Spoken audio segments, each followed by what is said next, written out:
All right. Hello, everybody. Welcome to a MerlinCast, and I have a special guest now. This is Mr. FalconPunch 996. Yeah, it's your favorite kind of punch, Mr. Falcon Punch. And by the way, that was always one of my favorite things about your intro back in the. I think you up maybe with Zoro have my favorite intros because your thing was always like you talk really fast, like, "Hey, Mr. Falcon Punch," and you'd always have the Falcon palm like kind of a little Yeah, higher volume over that, so you kind of can never quite hear what it is, and I'm just like, right. "Whoa!" It's like in my face, like, "Whoa." Yeah, I know, because like I didn't really know how to. When I first started, I was really bad at editing. Like my first half a year on YouTube, I was using Windows Live Movie Maker. Oh, I've been there. Yeah, yeah. I've been there. Until I eventually got a hold of like Sony Vegas, and even then, I'm not like the greatest editor. Hmm. It's really the bare minimum for me.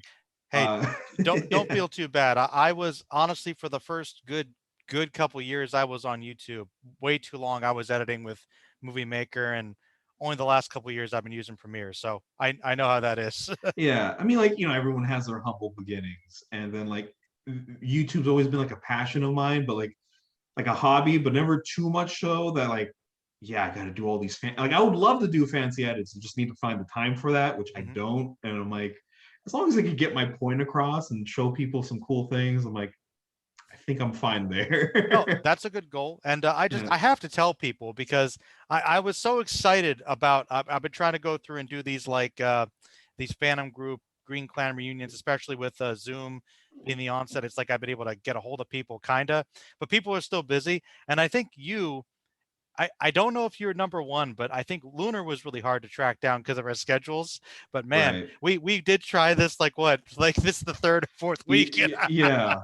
It was hard, and I felt bad. I'm like, oh No, I no, felt like, bad too. I felt because yeah, I think I overslept one day or something. Oh man. yeah, me too. Because I remember one time, I think we're like last week we were going to do it, but then I had like a DMV appointment like early in the morning. I'm like, I gotta sleep. Like, I think I gotta pass that test, man. I think no, I completely agree. I wasn't mad. I was just like, dang, it's elusive because I think what it was is I think I had the day available, but I actually like I think I slept in too long. So by the time I was available to get stuff done for you that day, you had like gone to sleep or whatever, and I just missed you with the message. And I was waiting. I'm like, maybe you'll get back to me. And you were like, how long is it gonna be?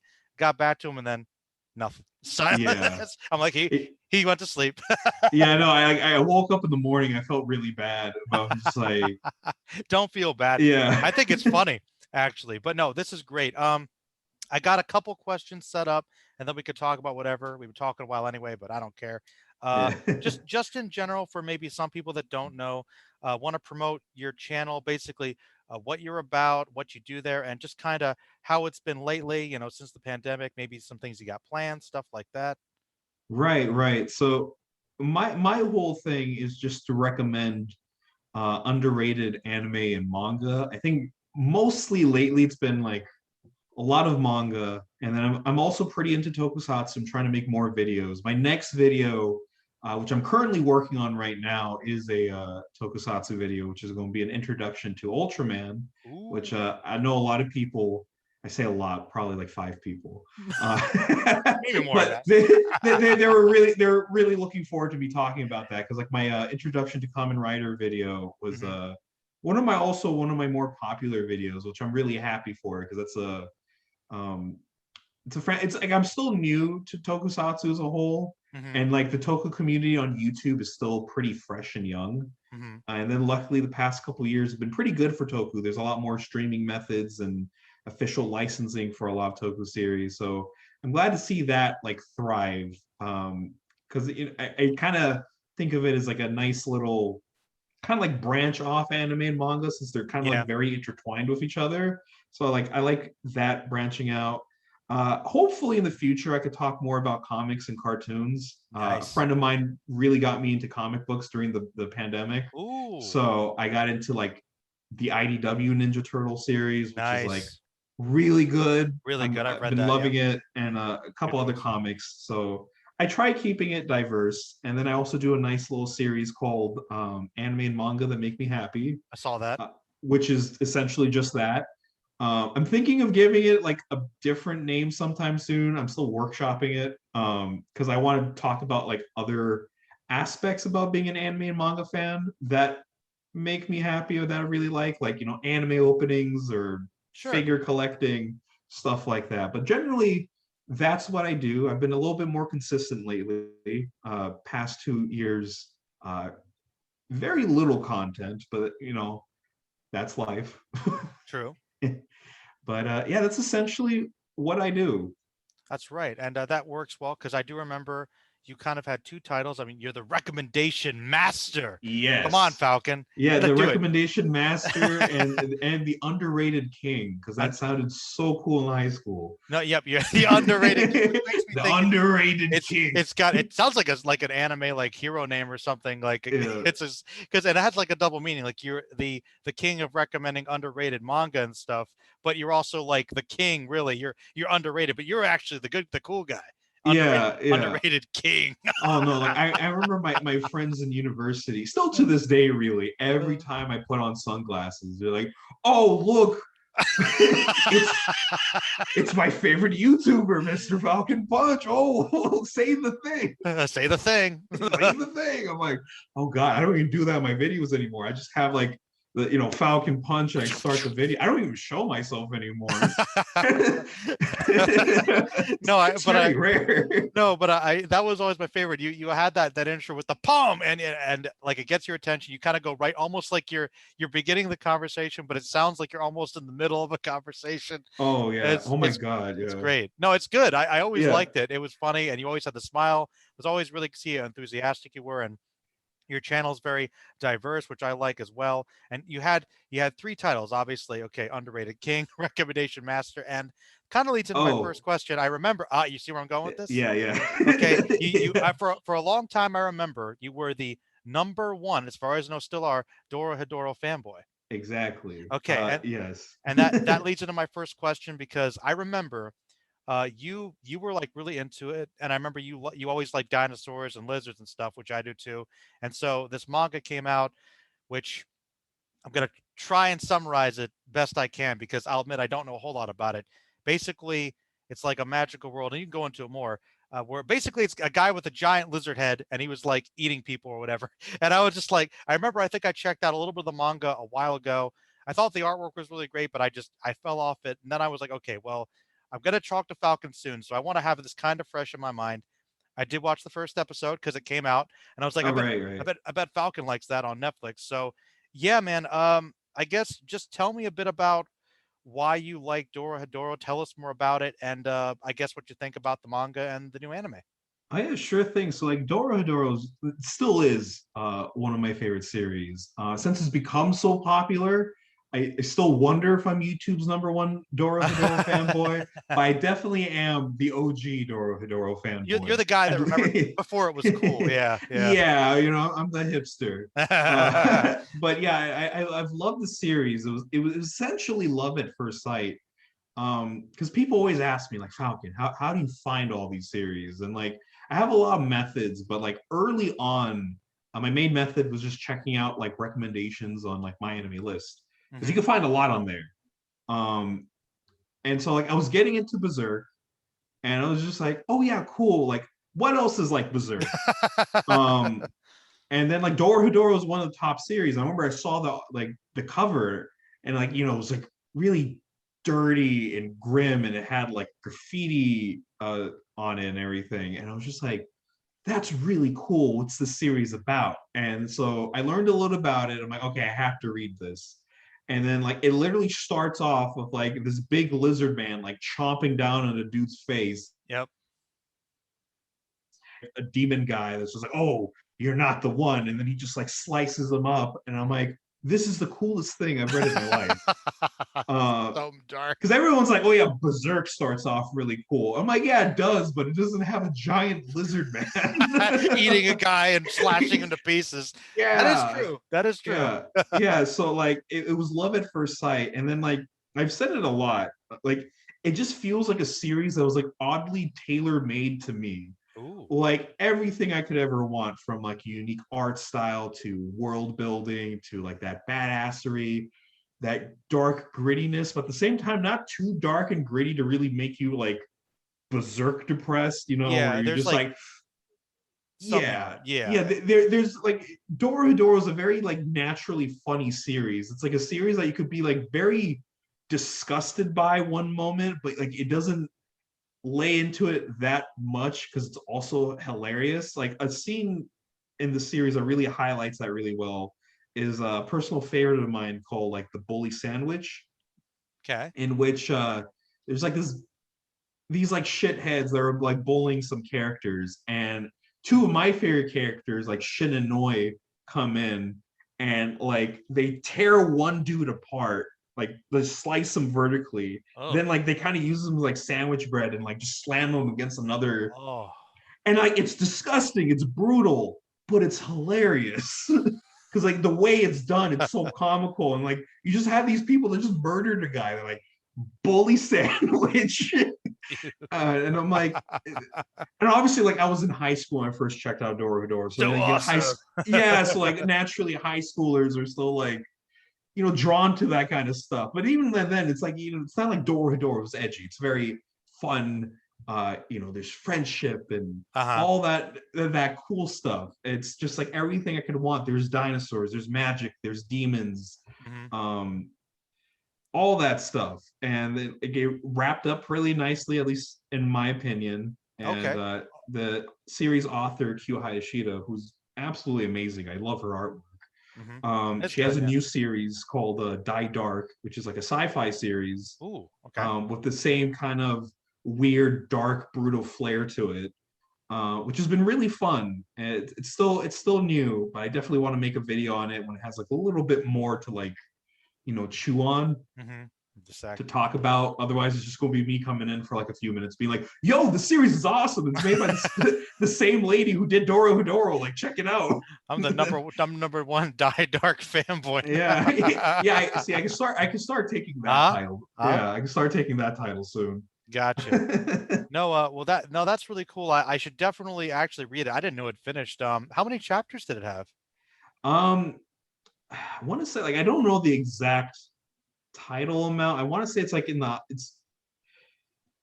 170s, I Okay. think. It's not too long. It lasted a while because it's like a monthly series and it Hmm. changed magazines, and like it was supposed to end earlier, but then the creator was like, no, I could probably still do more with it. And yeah, it was really fun. And actually quite recently, just give me a moment. Oh. Speaking of Dorohedoro, I got something Dorohedoro related today. I'll be back. Oh, show it off. Okay. Yeah, yeah. All right. Well, I'm gonna keep the air from being quiet because you know how it is. He's probably gonna up. He's bringing back a figurine. He's gonna bring it back. Okay, what's this gonna be? Yeah, I got a Shin figure who's like my favorite character from Dorohedoro. Oh, cool. Yeah, I saw this on Amazon. I'm like, oh my god, there are actual Dorohedoro figures that are affordable. Because Nice. there's these other ones from a brand called 30, which look really amazing, but they're like, oof, I may be YouTube's number Dorohedoro fan, but like I'm not the richest fan. Not the richest fan, unfortunately. Yeah. Well, that's really cool though that you know that it's got enough of a fan base that they're devoted enough they can make figurines for something like that. Like I know Hero has been a lot into collecting figurines and toys, and that's something I need to do. I really need to get more into collectibles, man.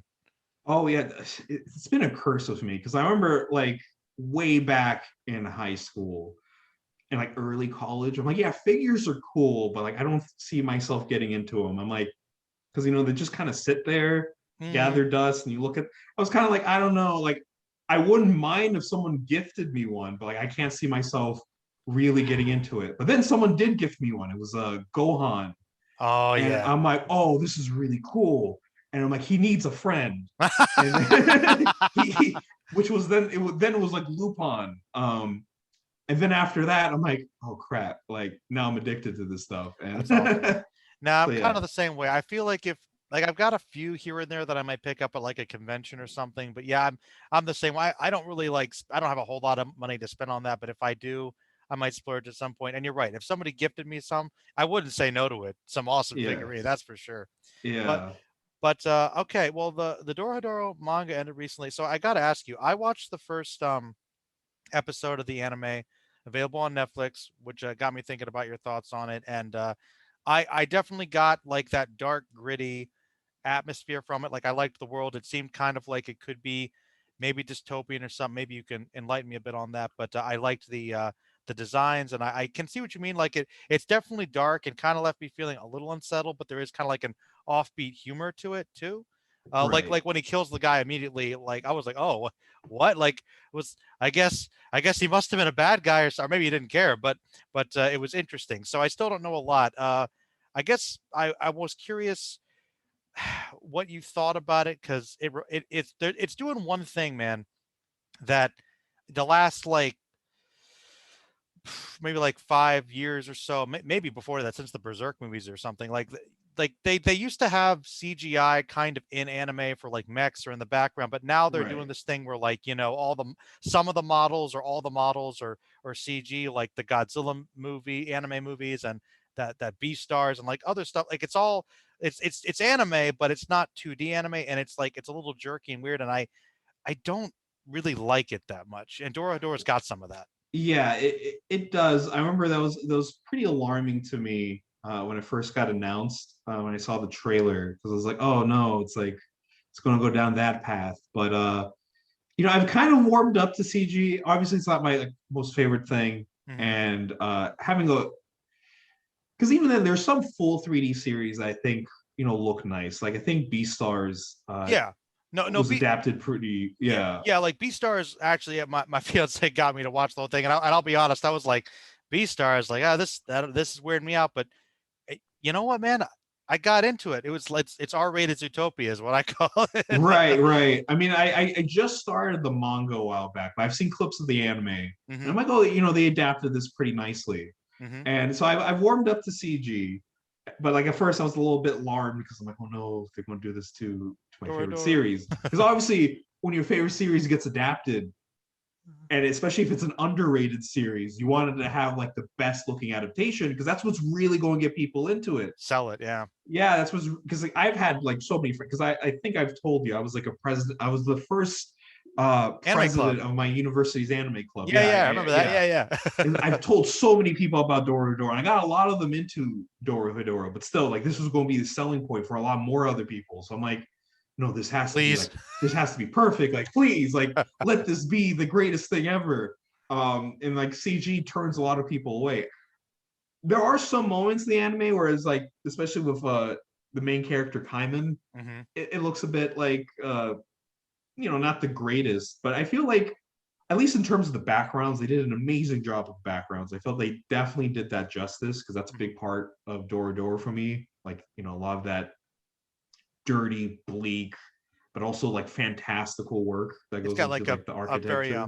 like a very lived in atmosphere. And I wanted to ask you about that because I mean, I guess don't spoil it if I decide to watch or read more, but is it another one of those anime series where it takes place in kind of a separate world that's like ours, or is it supposed to be future or past? Because I couldn't tell the tech level. It was like kind of like steampunky sort of. I wasn't sure. Right. Like it will get expanded on later Okay. in a bit, but just basically there's two worlds in this series. One is like where you're the first episode was pretty much focused on called Whole, which is just Hmm. like this mutant wasteland. Okay. The mutants. Um yeah, well, Well, some people get mutated, but like some people are it normal. and the other world's the one where the magic people are, where that cursed people. Right. Okay. Yeah. See, so basically, there's the world of sorcerers, and they're like devil worshippers and Ooh. everything, and they like practicing their magic, but obviously, rather than practicing on their own people, they're like, oh, hey, I could go to this other world full of people that can't use magic. Ooh. I could just practice on them, deform them, transform them, curse them, do whatever, and then I could just go home and be like, oh boy, look, I learned a new trick. Hmm. So that causes a lot of people to get like all misshapen and kind of like fear or outright like despise magic people, which is where our main character Kaiman comes in Hmm. because he has amnesia and he's cursed with a lizard face, and he's just like, I need to get to the bottom of this. I need because like if you kill the sorcerer that cursed you, your curse is lifted. So Mm. that's his whole thing. Okay. And he's like, "Who did this to me? Are you the Yeah. one?" Now I like him. I thought he was really cool, and yeah, that's so. All right, that actually leads to another question. Hopefully it's not spoilery, but that was one thing that I was wondering. Is obviously he kills the guy. there's a lot of resentment. It seems like there's almost like a class struggle theme going on a little Oh bit. yeah, definitely. Yeah. So when they curse people and the curse gets lifted if you kill them, is that why he doesn't really like resent killing, or like all magicians sort of like generalized as bad? And I'm guessing that comes into it's not so black and white later sort of thing. I think it's not so black and white for like everyone in the series. Everyone's pretty much like an indiscriminate killer Wow. in this series. Like no one really gives a shit. It's lawless as fuck. Okay. Because there's a scene later on where like later on in the series where Kaiman's getting like a magic carpet taxi ride, and he just straight up, instead of paying, he just kills the guy. And he's our main character, he's our hero. And he's like, Oh, ah, fuck him. oh But like that's no. everyone in the series practically. Like It's everyone just kind of kills. gotcha. It's like the It lawless Wild West or something. exactly. It's kill or be killed. Like Wow. yeah. Being a magic carpet taxi is not the most not the best investment for a career, I guess, in whole. Yeah. Well, see that was in the magic world, but Okay, okay, yeah, okay, and a okay. whole, yeah, and in a whole, it's just like you don't really want to live in whole. It's not like the most ideal. Not the best real estate, Yeah, not the best real estate, very polluted, got all Crime types rate's of high. creeps. Yeah, crime rate's definitely high, and there's not really police or anything like that. Yikes. It's just kill or be killed. Uh, but despite everyone being like a murder psychopath, they're like all insanely charming and very likable, that you kind of forget these people would probably like tear each other's throats out like without a second thought. I guess the thing that sort of like kind of comes to mind for tone then is like I want to say like exploitation, violent stuff like Tarantino-esque kind of is like that. A lot of his movies are like they're charming, but they're also killers kind of thing. Right, like because I've seen that Tarantino comparison before. I think since I forgot exactly what the first episode adapts, but when you see my boy Shin here in his like kind of like proper start in the series with his partner Noi, because Mm-hmm. they're cleaners, Mm. hitmen, Mm-hmm. and they carry out like jobs for like a magic mafia boss called N. Nice. And like Already like that. yeah, and they're like their introduction, it kind of has that like Tarantino kind of like Pulp Fictionist kind of vibe to it. Mm-hmm.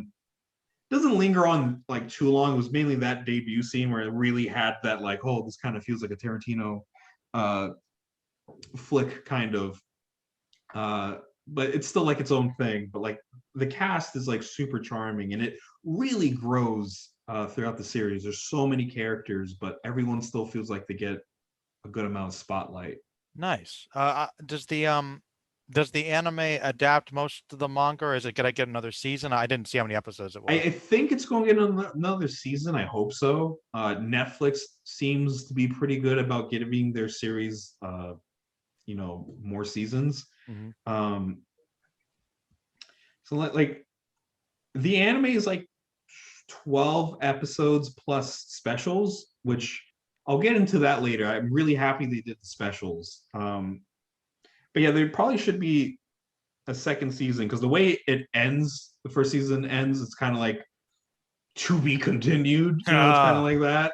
It's a pretty major plot point right there. okay. But like the specials, because like Dorohedoro will have like these little like bonus chapters called like extra curses, and they're really unique. And I'm glad like Studio Mappa, who did the anime for Dorohedoro, they adapted them, because they do like a really good job in fleshing out the characters, because a lot of them are just seeing the characters just live their daily life or like their backstories, and you just get a lot more world building. Like you see like the kind of rituals the magic users use in their world, or you just see like Kaiman relaxing eating gyoza all day. Oh, They're really nice. And then the specials, since they're like specials and they're shorter, they kind of use like a more limited style of animation, but like the colors and tones of all of them kind of match the artwork of the manga better than like the anime itself in a sense. okay.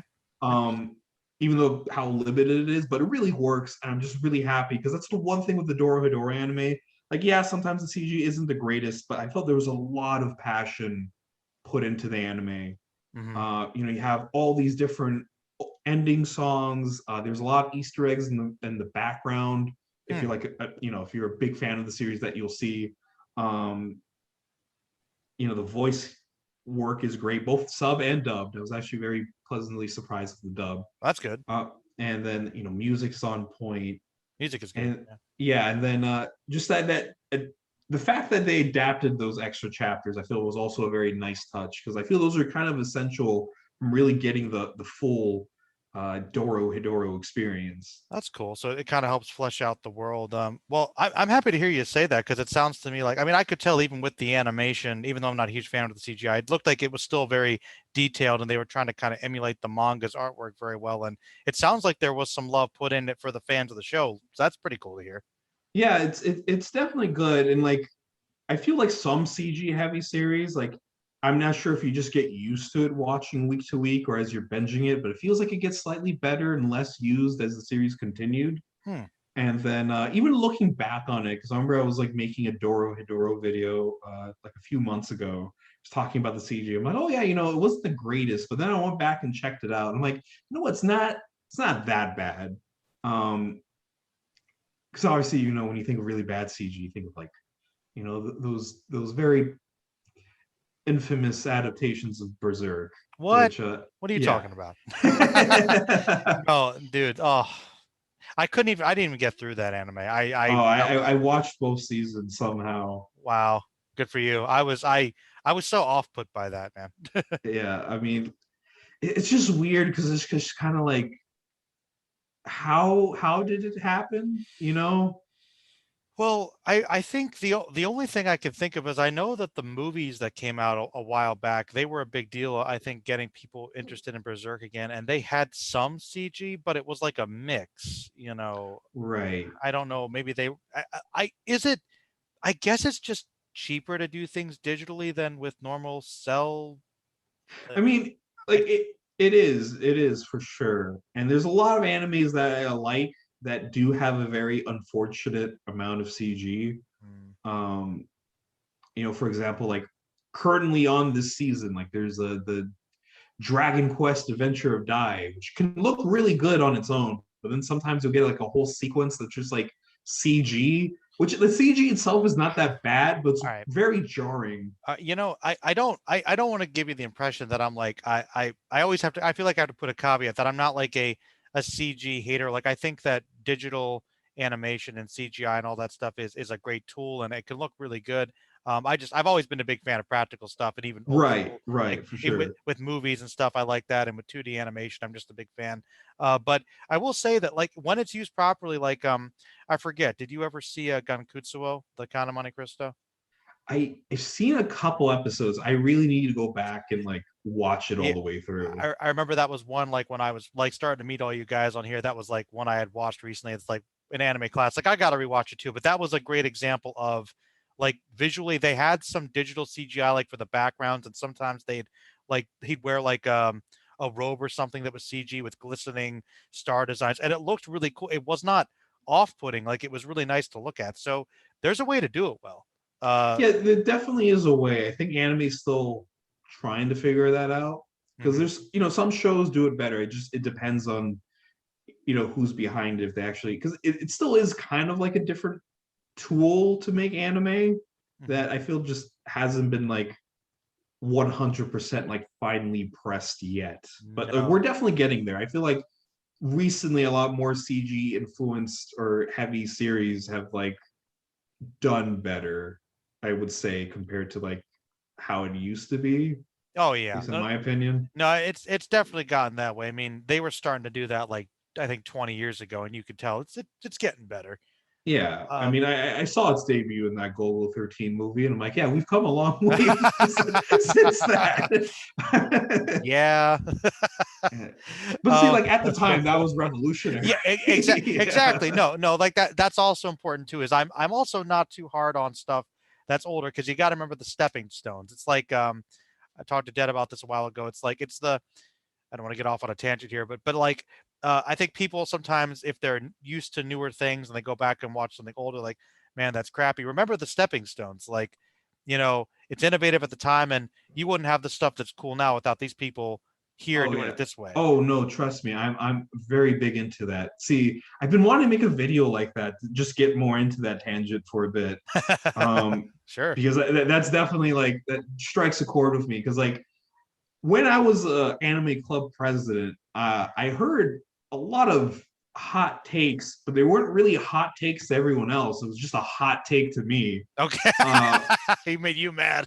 oh, dude, there is a my vice president at the time. He had an audio recording of me essentially like off the cuff, off hours, just like roasting the shit taste of my club. Uh, Damn. yeah, Scandal exposed. I went full anime elitist. I was just like these plebs, they can't enjoy Oh, these older simpletons. and yeah, these simpletons with Oh their no.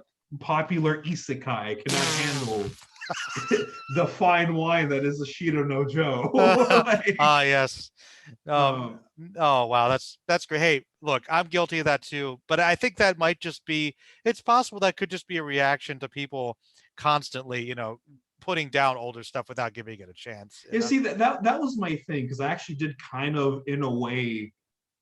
I guess I wouldn't say force, because I definitely didn't force them. I kind of eased them into like older You're series. watching this today now. I think I only did that once, but for the most part, I'll try like generating interest in a series and kind of like slowly introduce them to like an Older older hand. series. Like we had an anime movie night and I showed them the Fist of the North Star movie. And like Yes. some of them were like laughing, they couldn't take it seriously because it was old. And I'm just kind of like, don't you guys love JoJo? Like, shouldn't this kind of like, And this kind of has a lot to do with why JoJo's a thing. yeah, I'm like, shouldn't this kind of like vibe with Resonate. you? Yeah. Yeah, like something like that. But like, no, I can't take it seriously. It's This is like too stupid it's the same and it's thing. old. Yeah, I'm like, wait, but JoJo's not too stupid and old. I JoJo mean, like, came out around the same time. I love like I love the JoJo anime because that's their exposure to like JoJo. But I'm like, it's not like animated the greatest. Like the first two part, like the Fist of the North Star movie looks. You can't tell me the Fist of the North Star Dude, movie dude. looks worse than like the 2012 JoJo All right, anime. and I don't want to. Once again, well, we're still in the same segment. I don't want to go into a rant, Right, but I do want to pick your right. brain on this. See if I'm not alone, and maybe we can get this down here. The thing that's come up among my friends and just in general, and I don't know, like there's obviously a lot more anime, and it's pumped out a lot more, and a lot of it is very polished, but I feel like the animation quality for detail, it's all the same. It's not as much like now, like for instance, like you said, for Fist of the North Star, especially the movie, yeah, it's older, but the level of animation is still really good though.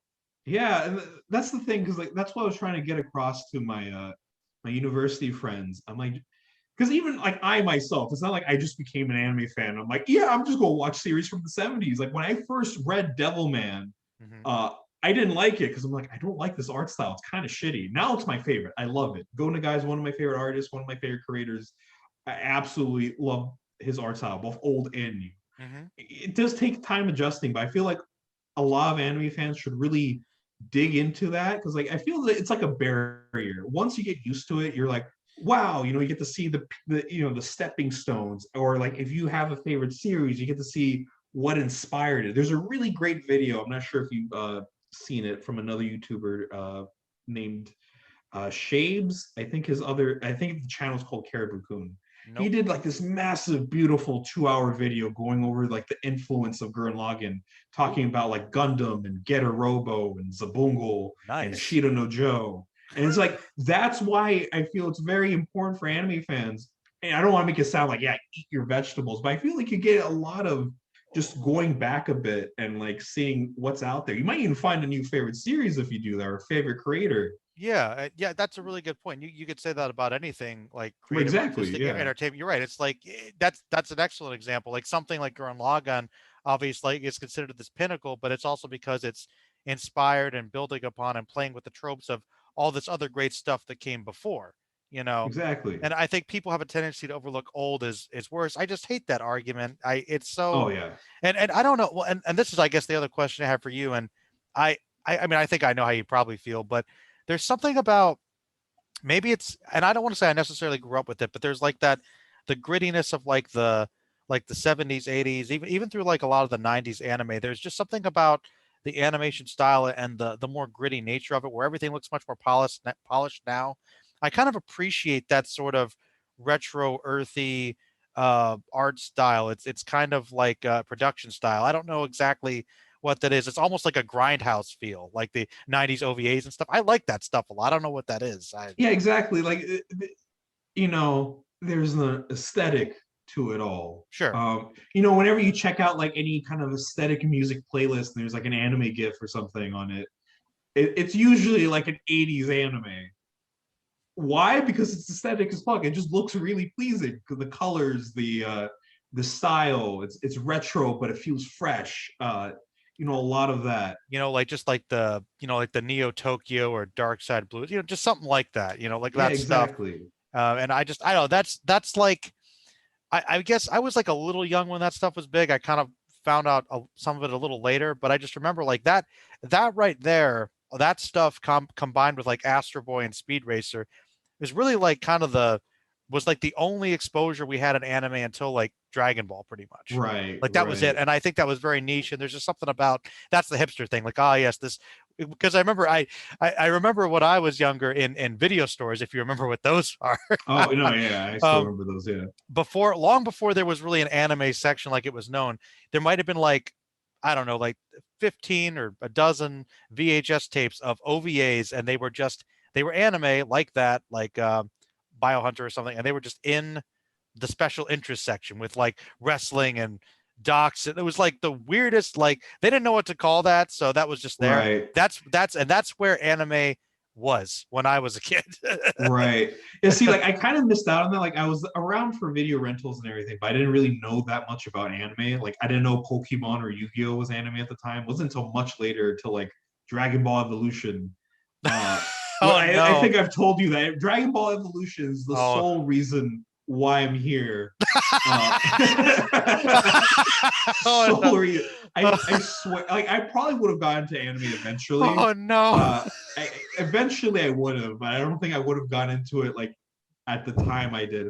Because I remember I had a friend in middle school, and he was obsessed with Dragon Ball. Sure. And I remember hearing about it, but like I think I've talked about it in a lot of videos. It wasn't necessarily that I was sheltered when I was younger. Like my parents did kind of restrict what I watched and like said, but I was such a goody two shoes about it. I went like above and beyond. So like I didn't watch a whole lot of Cartoon Network because my parents didn't like shows that said stupid or shut up too much, because like that was considered like on equal terms of me just saying like F you. The number of shows is just narrowing that you can watch. Exactly. I was mainly a Nickelodeon kid because of that. It was like a lot of Cartoon Network shows I couldn't watch because that was like their bread and butter. I remember for Foster's Home for Imaginary Kids, during the pilot, my mom was like, I don't know, this show was kind of like saying those words a little too much. I remember I was like praying to the TV. I'm like, please just don't say those words. I really want to watch you. Stop saying those words. All right. That's a bit extreme. I feel like you're borderline deprived. I mean, man, Cartoon Network. Wow. Well, I'm glad you came upon a lot of that stuff later. Wow.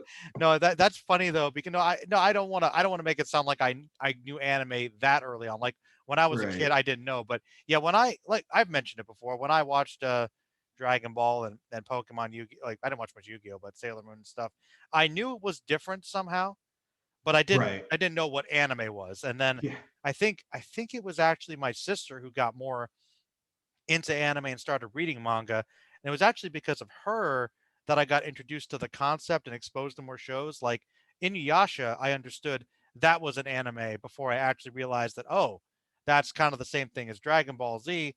Oh, and then Fullmetal Alchemist. Just clicks. Yep. And the Adult Swim stuff, and then here I am watching anime. So I could say that I don't know if that's better or worse than Dragon Ball Evolution's the start for my anime. Yeah.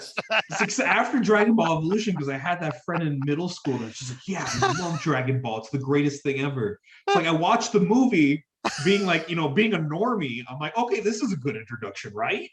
And then I was like, and like, because I remember I liked Kung Fu Hustle. That's a movie that's my dad and I like. And so Stephen Chow was the producer. And I was a young kid. So I didn't really know what exactly a producer did. So I'm like, oh, he's working on it. This is going to be awesome. He's a producer. He probably put his money into it. That's it. That's it. Slapped his name on it. He didn't direct it. I don't think he wrote it. he probably had very little involvement with it. So I was like watching it. I'm like, what the like, why? So like, that I think was the second time I was ever disappointed by a movie. The very first time, probably the most tragic to me as a kid, was the Avatar: The Last Airbender movie. Oh, that, I saw that in oh, theaters. My parents were so happy.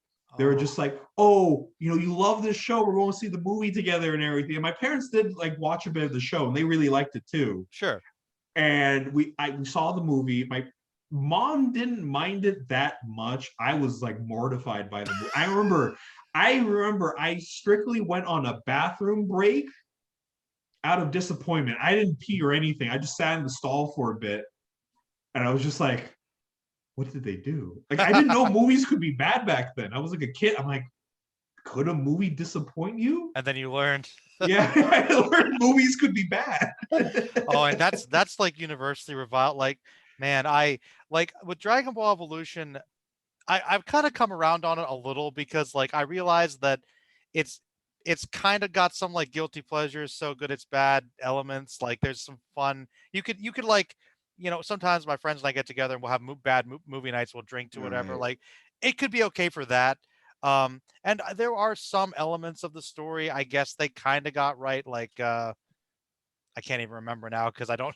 But I remember thinking, they're like okay. Like for instance, Chow Yun Fat, he's doing the best he can, yeah, with his Roshi impression. He's Right, he's right. fun, he's perverted, I guess. He's energetic. Like that's okay. Like there's like little things. It's just as a movie, it doesn't hold together, and some of the acting and line delivery is just it's really bad. It's a terrible adaptation, but I feel like Avatar's like closer in terms of following the look and tone, not tone, but like world of the story. Like you could tell they looked at it and said, "Let's try to copy this," but like there's no emotion, there's no heart. Like the direction was just like what was the kid that played Ong, as they call him, just he just Yeah. has no personality. And like why did they do that? There's a lot, and then again, like the whole movie was essentially steamrolling the first season. Yeah, So I'm like, oh my god, this story is going way too fast, and then just like nothing felt right, and I'm like, oh my god, a movie can actually disappoint. Like man. I forget Um, how old I was when that movie came out, but I guess I was young enough to realize movies can be bad. Yeah, Uh, I'm trying to think. I actually don't have a memory of a I don't have a memory of like a movie disappointing me. Like I remember, I'll tell you that I don't forget if I put this anywhere, but I really loved the Sam Raimi Spider-Man with Tobey Maguire back in the day. right, Like right. as a kid, I was like saw that in theater and blew my mind. Like I'm such a big Spider-Man fan. It was a great moment in the theater, absolutely. But I remember getting hyped up for Spider-Man 2, and I came out of the theater and I actually didn't like it as much as the first one, Oh which wow. which I know is kind of a little bit of a less common opinion. I think Spider-Man 2 is like considered one of the best, or was at one Right. point. But yeah, that was the first time I remembered like getting my hopes up for a movie and being disappointed by it. But it's not like I thought it was bad. The I'll tell you, the first time I think I realized the movie was really bad was, have you ever heard of the movie Rain of Fire? I want to say I've like heard about it, but I don't know what it's all about. It's Matthew McConaughey, and it's like a world where it's post-apocalyptic and they fight dragons. Oh, that yeah, see, that sounds like it should be It cool. sounds like it should be cool, and I was like 11 or 12 or whenever when I saw it in the theater, and I fell asleep. Oh God, yeah. So that's like, for me, that's like just the kiss goodbye. Like, Falling asleep. yeah, like Yeah. if I fall asleep in a movie, and I think I fell asleep in Terminator Salvation too. Oh, I remember seeing that in theaters. uh, which Yeah, yeah. which I don't know if it's that bad, but like, yeah, the point is, I don't usually fall asleep in movies, even if I am tired. So that's a I that's know. So sometimes I do. I tend to sleep pretty easily, so it's not okay. maybe not the sign of a bad movie. Hmm. Um, because like I could sleep through a lot. Like I remember, I think when I was younger, I slept through like Clone Wars in theaters. The Clone War. Wait, The you mean the the animated the one? no, the actual Oh, Attack Clone of the War, like Clones. Attack of the Oh, Clones. okay, I There we was like go. Clone. I was like thinking the animated one. I'm not the biggest Star Wars That person. it's okay. No, I was like, wait a minute, Clone Wars. Yeah. Well, No.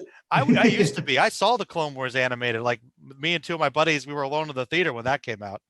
Oh yeah. See, I remember seeing trailers for that, and then, like for the show, I remember watching a couple, some episodes on Cartoon Network. I was like, oh, that's kind of interesting, but like Star Wars was never really that big of a thing in my life. Interesting. Like I always loved the special effects for it, Hmm. but I couldn't seem to get into it. I think that's because every time I tried getting into Star Wars, it was always with the sequel trilogy.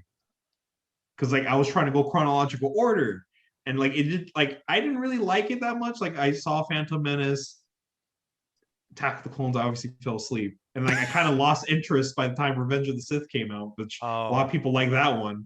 So like I guess Star Wars didn't really leave the biggest impression on me as a kid, and it wasn't until later, like before like the new trilogy came out, I went back and watched the original trilogy, okay. and they didn't become my favorite movies, but I do appreciate them. Like I appreciate everything they stood for and still stand for, and then the Okay. whole creativity, of course, the special effects because I love practical effects. So Yes. it was definitely, yeah, it was definitely a treat for me. And then we went to go see the what was the name of the first Force uh Awakens. Force Awakens. Yeah, I saw that in theaters like the next day. So that felt like a big event for me. I'm like, yeah, I just marathon the original three, and now I'm here. So, all right, damn it. I was trying to get through one of these things without talking about Star Wars, but I gotta ask. You're not a big Star Wars person, but Right. did you see the rest of the sequel trilogy, the new one? I did not see the final movie because everyone was talking really badly about it. I'm like, I'm not the biggest Star Wars fan.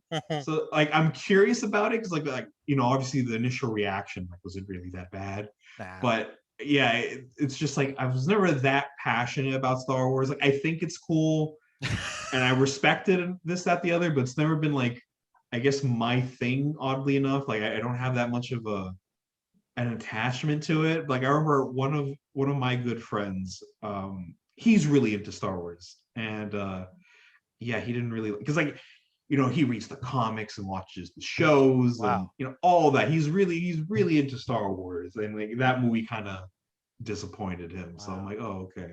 So you watched the Last Jedi was the last one you saw then. Yeah, Last Jedi was the last one I saw, and then I saw a bit of Mandalorian. I was watching it with my family. I do want to go back and finish that. Hmm. I think I was like midway into the first season, and then like I was watching with my family, and my family's not. I think that's probably why Star Wars doesn't have that much of an attachment to me Hmm. because my family's not really into it either.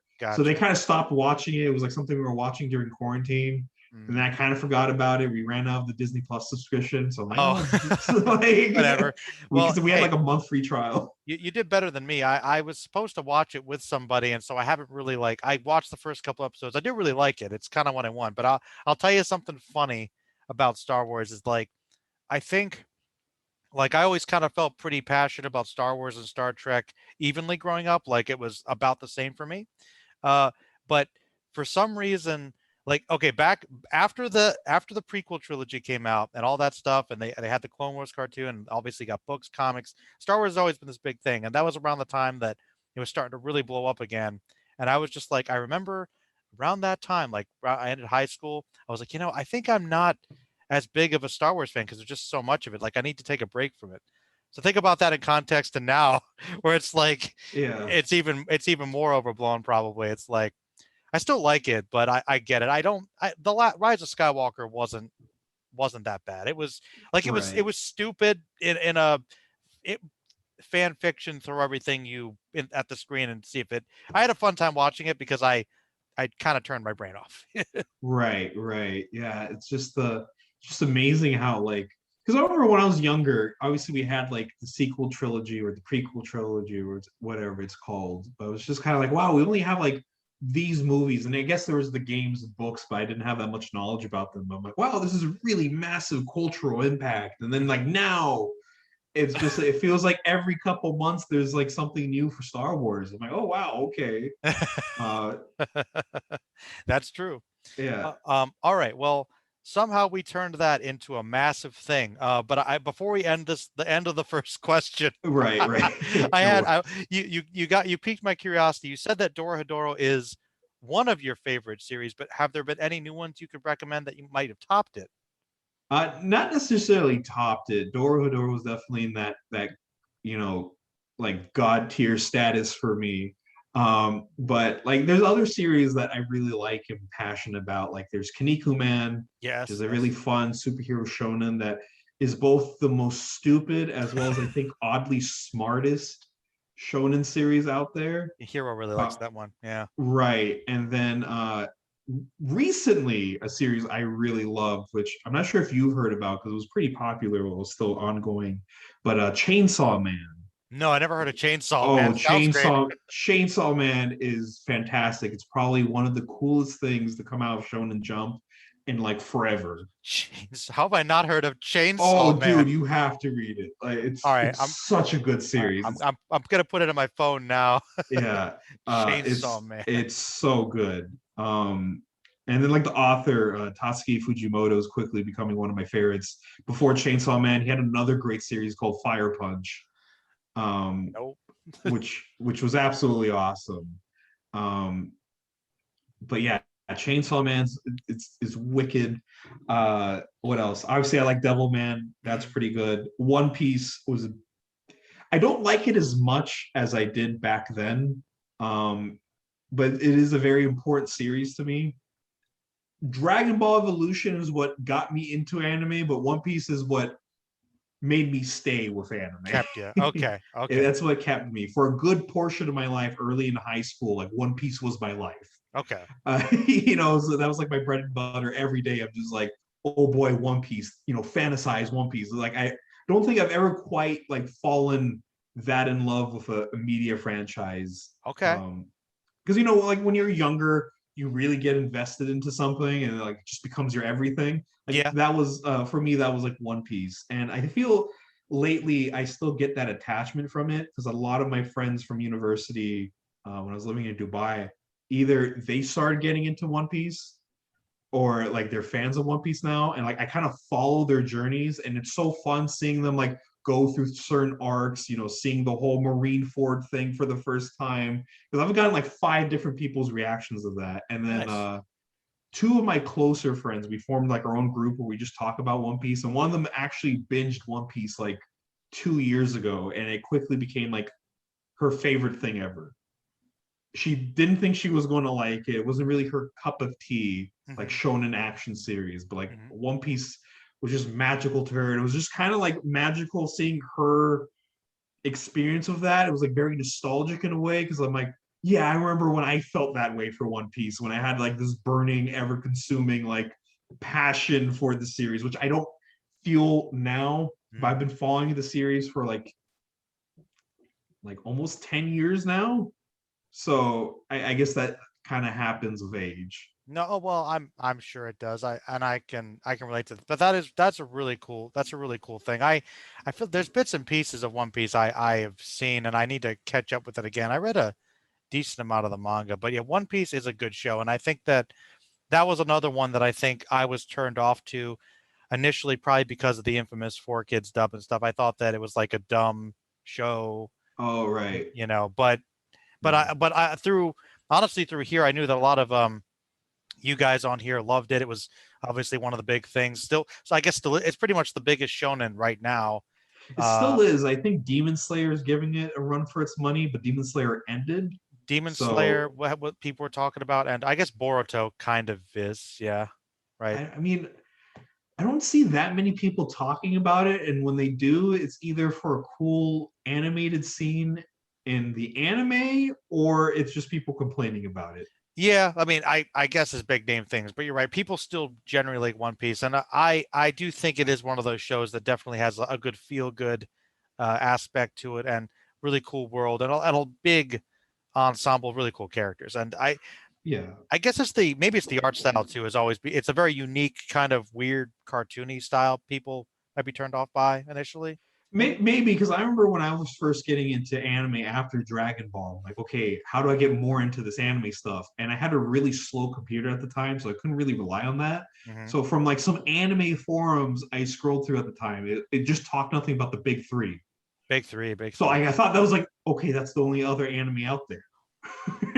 And so like when looking at them, obviously as like a middle schooler, Bleach looked the coolest. I Sure. didn't want to get into Naruto because I'm like, I just saw like a kid in an orange jumpsuit. I don't need that again.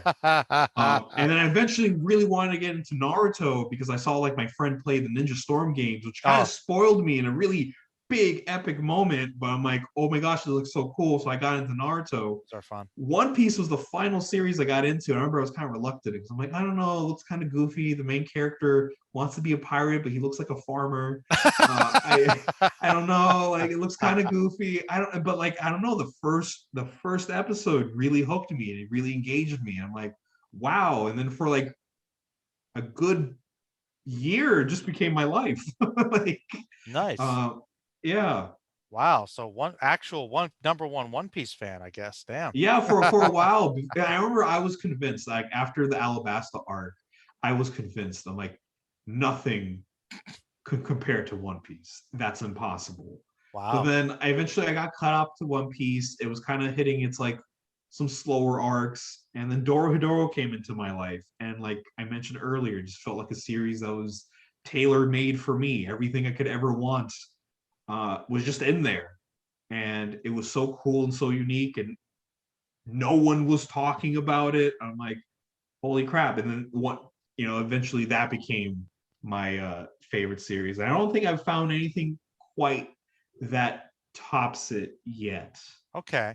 Well, now that you mentioned Chainsaw Man, that sounds like a fun time. Yeah, Chainsaw Man's definitely awesome. It's going to be getting a part two sometime soon, which I'm super excited for. It's going to be getting an anime. Same studio that did the Dorohedoro anime, Oh, which they're a pretty good studio. Just I have a feeling with how complicated some of the designs are, they're probably going to be CG, but we'll see. we'll see. We'll see. But still, it's probably going to be a good time. There's so many Sounds like moments. it. There's so many moments in the manga where it's like both the craziest thing, but also the most genius thing I've read. It's simply fantastic. Like I want to talk about it more, but like I feel like you just gotta go into it blind because that's how I went into it. I Okay. just saw a cover, No. I saw the name, and I'm like, All right. oh, No, let's and, go. and I'm serious. I don't want you to say anything about it, though. I want you to spoil Yeah. one thing. Is there a guy? Is there, in fact, a man with a chainsaw? Yes. Okay, that's all I need to know. Yeah. That's all I need to That's know. yeah. That like I'm already like that's my aesthetic. I got all kinds of B movies set up right now. Oh yeah, if you're a fan of B movies, definitely. That's Love that yeah. stuff. But yeah, I wanted and one point before we move on to the next question, I really liked what you said before, just with appreciating older art styles and stuff, like with Go Guy and obviously like some of the other classics like Oda and who was I thinking of? Yeah, like there's Tezuka and Tezuka, Osamu Tezuka. yeah. That was like that's what I wanted to say. I was like, what am I mind blank there? Yeah, but like the early stuff, uh, that reminds me of an argument I've heard before about I guess people having a hard time getting into older comic books, but like the classic Stan Lee, John Romita, Jack Kirby stuff, like it's a similar Right. style, but it's kind of like an aesthetic of its time. And Mhm. I think that's something I really appreciated with a lot of the classic comics like Marvel and DC. So I think it's something to take into account there. But I was like, I want to get that out before we moved on. Okay, Falcon, second question. All right, sure thing. Or I guess like 2.5. Okay, there's another thing here that all right, I wanted to let you know that I know that one of your big things you like that you're passionate about that you talk about on your channel is tokusatsu stuff, which I am not as familiar with. Um, but except for one thing that'll might lead into the third part, um, is I recently, thanks to Hero, finally found a way that I watched the first couple episodes of the original Kamen Rider, and I thought it was awesome. And I wanted to pick your brain about that and like what you'd recommend, why you like that's Kamen Rider and stuff. I just I don't know. Talk about Kamen Rider. What got you into that? What do you like Oh about it? yeah, sure. Yeah, I'm always down to talk about Kamen Rider. I know. To my group of friends, I literally can't shut up about it, but like most of them have no clue what I'm saying. Luckily, I got one of them into it, which was Mhm. a friend I was mentioning earlier that got me into comic books. It was a nice exchange Exchange. right there. Okay, I'll get into comic books, you get into tokusatsu. Nice. But like yeah, with Kamen Rider, I haven't seen the original series all the way to the end. I really do, especially since it's like one of the very few Kamen Riders you could watch legally. I saw that's how I was able to see it. I was like, oh, Right, a site with right. all the whole series. You're like, wow, It, because I mean, I don't mean to cut you off, but that's been. I had a buddy of mine that was really into Kamen Rider, and that's been one of the struggles I think you mentioned about Tokusatsu kind of growing up is that it's so hard to find it over here in any easy way, you know. exactly, and luckily it's been getting easier. I mean, mainly if you're a fan of Ultraman, but we'll probably get into that later. Hmm. But yeah, with Kamen Rider, in terms of how I got into it, see, this is why I always say it's important to, you know, look into what you like with anime and manga. Because like I really like, you know, superheroes and everything. I always have. And anime, contrary to belief, there was a lot more anime superheroes before, you know, Hero Academia and One Punch Man. Sure. You know, they were thriving in the 70s and all that, just as they were in America.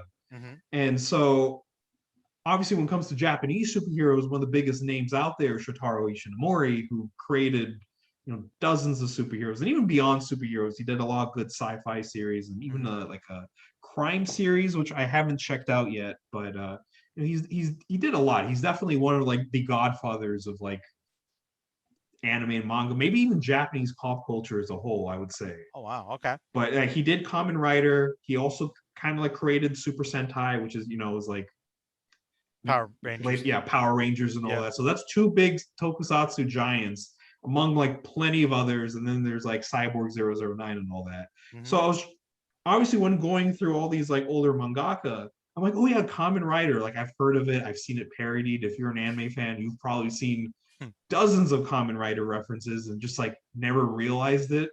Um, but it's definitely out there. So I'm like, let me get into this Kamen Rider stuff. That looks like my aesthetic because I've always loved practical effects, and you know that's what Tokusatsu is. Like that's literally what it means. It literally means special effects. But of course, it's like been branded these days for like these shows primarily aimed at kids to sell toys. But you know, so many great franchises are. You know, True. Ninja Turtles and Transformers is the same thing essentially. Star Wars. Yeah. I mean, Yeah, all Star of Wars, it. you Yeah. know, just sell the damn toys, but make something cool out of it. Which, you know, that's not a problem. I know there's some people that are a little insecure about that. I'm like, listen, I'll level with you. It's a family show then if you don't want to say it's a kid show. Because I feel there's a lot in Tokusatsu like a family could get out of.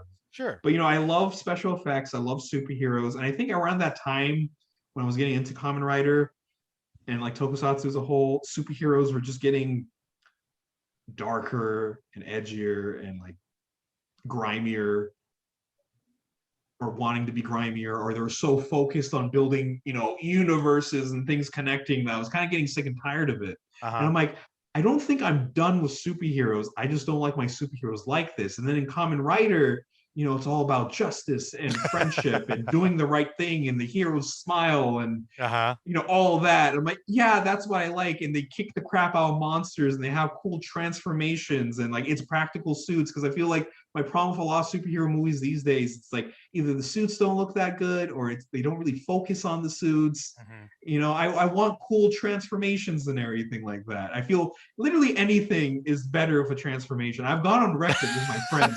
I'm like, wouldn't it be cool in the next John Wick movie? John Wick just puts on a belt and just fucking transforms. Goes to John Wick level 2, and he's strapped on with like giant machine guns come out of his back. Yeah, like he go, fucking puts on a belt, he puts just his he gun just in it. puts on like a coat, and then he's like, okay, now he's super John Wick. He's in his coat Yeah, mode like now. dude, I want everything. Honestly, everything could be a Kamen Rider, and Mr. that Falcon Punch 2021. Everything is better with a transformation it, sequence. Do it. it honestly is. It honestly is. You cannot convince me That's otherwise. awesome. I don't disagree. It sounds Yeah, great. That's everything. Yeah, slap that on everything. I don't care. Like it could be a romantic comedy. Give me a transformation sequence. I've reached my final form. I am ready to love you now. Be my wife. Yeah. But yeah, so obviously I loved all that. So like I was and like you know, like it kind of appealed to that inner kid because like with Tokusatsu, like at least with a lot of more recent stuff, they throw so much at you. It's like new suit, new monsters, new weapons. So it just really taps that like inner like kid. You're just like, yeah, you know. And then like lately, I've kind of built up like because like Sundays is generally when these shows come out. So I kind of built like my own like kids block in a sense, because there's like Kamen Rider, Super Sentai, Pokemon, Digimon, which are all like ongoing right now. So I'm like, oh my Nice. god, I'm like a mid 20-year-old. I'm still watching this stuff, but no That's regrets because it's cooler than whatever people is my age are no, watching. honestly, that sounds like a pretty awesome like 2 hour block I'd probably watch. No, really, that literally that sounds pretty much like what my Saturdays would have been like, my Saturday morning cartoon that like line up. Yeah, it's cool. And the thing with Tokusatsu that, like, some people, because like when I talked about it, they're like, oh, it's just Power Ranger shit, and I'm like, well, yeah, it inspired Power Rangers. And I haven't really properly seen a Power Ranger series since I was a kid, and Mhm. despite me knowing about it, I can't really recall anything about it, strangely enough. Yeah, that's the interesting thing is Power Rangers is like kind of it like it's kind of like anybody that like likes Power Rangers or at least knows what it is knows by extension what Tokusatsu is like, or at least the Sentai. Like they know that style. So it's like it's so influential, just especially in American culture. Like think about how big Power Rangers was. I grew up with it, so like I know there's definitely a part of me that appreciates it, and it's kind of one reason when I was actually watching Kamen Rider, it was like it kind of goes back to that sort of love of like I guess kind of there's something about the I guess, and I guess only I guess it is done with like older sci-fi movies. It's definitely an art now, but like for like B movies and stuff. But with Japan, it's like that has become an art form where it's like they make entire franchises and series based on it's artistic and stylistic, but it's still kind of cheesy special effects, you know? Yeah, that's why I really appreciate it. And like it definitely is art. I feel like a lot of the recent Ultraman series Hmm. have done a really good job of that. Like the newest Ultraman series, Ultraman Z, because it's not Z, even though it's spelled Z. Um, yeah, because like, with Common Rider, like I guess even like Japanese pop culture as a whole, there's usually like a letter like X or W or Z or something, but it's not pronounced that way. People get really mad when you pronounce it that way. It's not Hunter X Hunter, it's just Hunter Hunter. Yes, yes, I still yes. get people mad at me. I'm like, don't put the fucking X. just don't.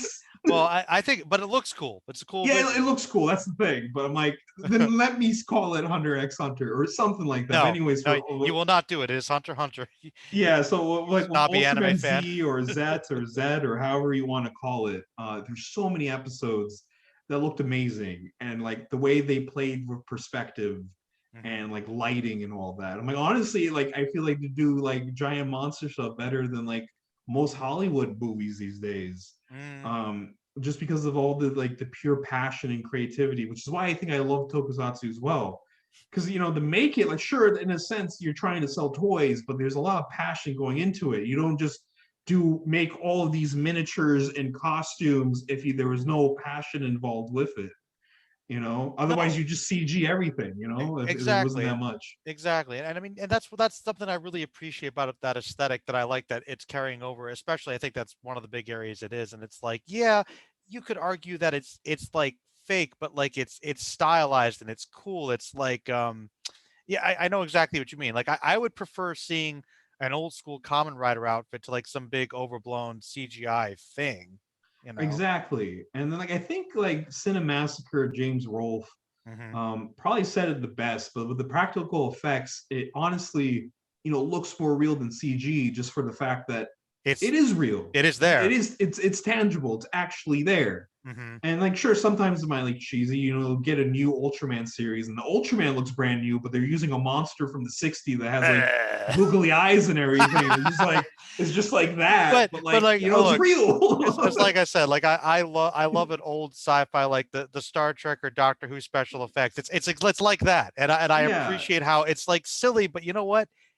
Maybe that's kind of how the monster looks. I don't know. yeah, it's just really endearing, and it's cute. It's charming. yeah, it has that quality to it, which I don't get out of a lot of media these days. And the fact that it's still continued, I'm like, yeah, sure, CGI is still prevalent in some Tokusatsu series, and it doesn't look the greatest all the time, but like Mhm. still like the practical effects, that's still like the main bread and butter right there. But yeah, I mean, definitely I go into a little more about some of the shows. But yeah, all I'm familiar with now is I watched like the first couple episodes of the original, and I really did like that. And I think the thing that threw me off that I also really liked about it is kind of just how weird of an atmosphere it has, like that '70s, like kind of surreal, like trippy editing, and Oh like some yeah. like with some of the, I'm like, wow, that I don't, I mean, I liked it, but it was like original Kamen Rider is a weird show in some Was ways. you'd find that like a lot of these the early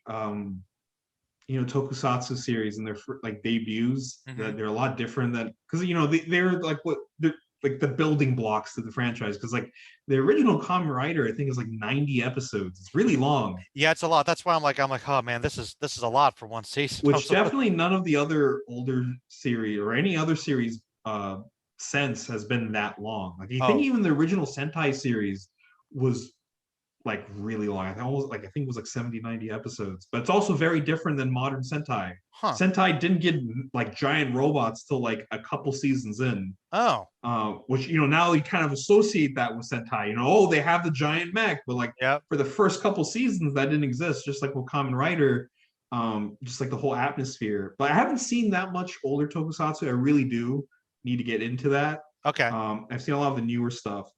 With the older Kamen Rider, I saw Kamen Rider Stronger, which I think is like the fifth or sixth Kamen Rider series. Hmm. He's like the big jock of older Kamen Rider. He's like muscular, big. His name is Stronger, which I just like. You definitely have to be confident. He's like, I'm not just Kamen Rider. I'm Kamen Rider But I'm Stronger. stronger than the other guy. Like, look Yeah, at me, I'm I'm working out. stronger than the other guy. Yeah, and I watched that all the way through, and I really liked it. Okay. It it has that camp, but it's genuine. It's fun. It's outrageous. Like I remember, there's this one episode where like this alligator robot jumps into like a lake. And he's like, "Oh, Kamen Rider Stronger, you could never get me now." Like Stronger puts his hand in the water, evaporates the lake, then jumps down and kicks the shit out of it till it explodes. And that's how the episode ends. And I'm like, beautiful. That's art. Oh, that's amazing. Like that's amazing. Like that's cool. Like I want to see an MCU movie where Thor does the same shit, but that's never going to happen because Marvel's out. Takes itself Like, too seriously. Yeah, yeah. you're right. I think. I mean, like I Oh, think some of those comic book movies are still fun and everything like that, but like sure. they don't have that like That old unhinged school. insanity. Well, it's like Like, think about the basis. Like if you they're tapping into it more with the visuals and some of the goofiness, but like think about like original comic books. Like they're goofy. Stuff like that happens. yeah, exactly. Which Yeah. is yeah, I feel that's like untapped potential because like, like, especially with a lot of modern superhero stuff. Like for example, Superman. Hmm. Again, I'm not the biggest comic book person, but ideally I do kind of like Superman. I remember when we were younger, everyone there was like a phase where like, he's just a goody two shoes, he's Yeah. boring. But People then when hate you the. actually like understand him as a character, it kind of becomes fresh because like nowadays all the superheroes are just kind of like being a Gritty, hero is a curse and blah blah blah. And gritty just and to have this guy that's like simple justice and always wants to do the good thing, despite being like a god essentially. refreshing, That's right? really yeah. But then like every time you put him in a movie or video game, you have to make him like angry and like I Look, want my my fun Superman. well, I do think I'm missing some of that too. And I was watching with my one buddy Troll. I have to put it up. I just got done watching the Zack Snyder cut of Justice League, and man, they have not done Superman just correctly in a long time. Yeah, because like I'm not sure if I'll see the Snyder cut because like what it's like 4 hours. It's pretty long. It's 4 hours. Yeah, I'm like I barely have time for anime these days. I don't think I'm going to sink 4 hours into a movie I was lukewarm about it in the beginning. I I mean, understand. maybe I might check it out eventually just for curiosity's sake. But like, I remember I know a lot of people like Man of Steel, but I'm like, I don't know, like the action was kind of cool, but like, I don't like this outlook for Superman. Like it probably can be done right. There's probably a good amount of comic books that did that right, but Sure, like there are. I don't feel like even Batman. Like I love Batman Brave and the Bold and even the Adam West Batman. Sure. And like I feel there's a time and place for that goofy Batman. Like a Batman doesn't always have to be like yeah, he doesn't always have to be that. I feel like he can be like a fun like Well, look pulp hero. with Batman and with a lot of these, it's a key principle you got to remember is that they might be forgetting because I guess they're trying to sell it to adults or bigger audiences, but comic books are fun and they're allowed to be fun, and that's what they were supposed to be, fun, Yeah, you know. So yeah, exactly. Yeah. definitely. See, yeah, that's the thing. Like, I think I also kind of liked about Tokusatsu when compared to like comic books and everything like that. I don't want to sound like I'm hating comic books because I love it. Mhm. If this is more of my issue with like mainstream comic books, Sure. like DC and Marvel. Uh-huh. But like comic books and the superheroes and everything. Like nowadays, if you're trying to like, if you're a kid trying to get into comic books, most of them have very adult like Oh, matter. Like I don't think they're kid friendly these days. well, Like it's very rare. the way it works now is that like there are comic book lines, like there are series that are aimed at like younger audiences, but you're right, like if you wanted to get into the actual stuff that I mean people cared about, and it was honestly kind of that way when I was a kid, like comic books since like probably since like the 70s or the 80s have been like gradually more adult, more like violent, more serious. There's like sex and a drug there's like it's a lot more serious and mature. It's not kid stuff anymore at all. Exactly. And like I feel like you could still, obviously make something that's, a bit darker, a bit more mature, but you don't have to like go that explicit with it. I mean, just look at like, the DC animated cartoon series. They Sure. got away with a lot and they were mature. Adults and kids loved it. And Yeah, that's kind of the gold standard, man, for like yeah, balancing it.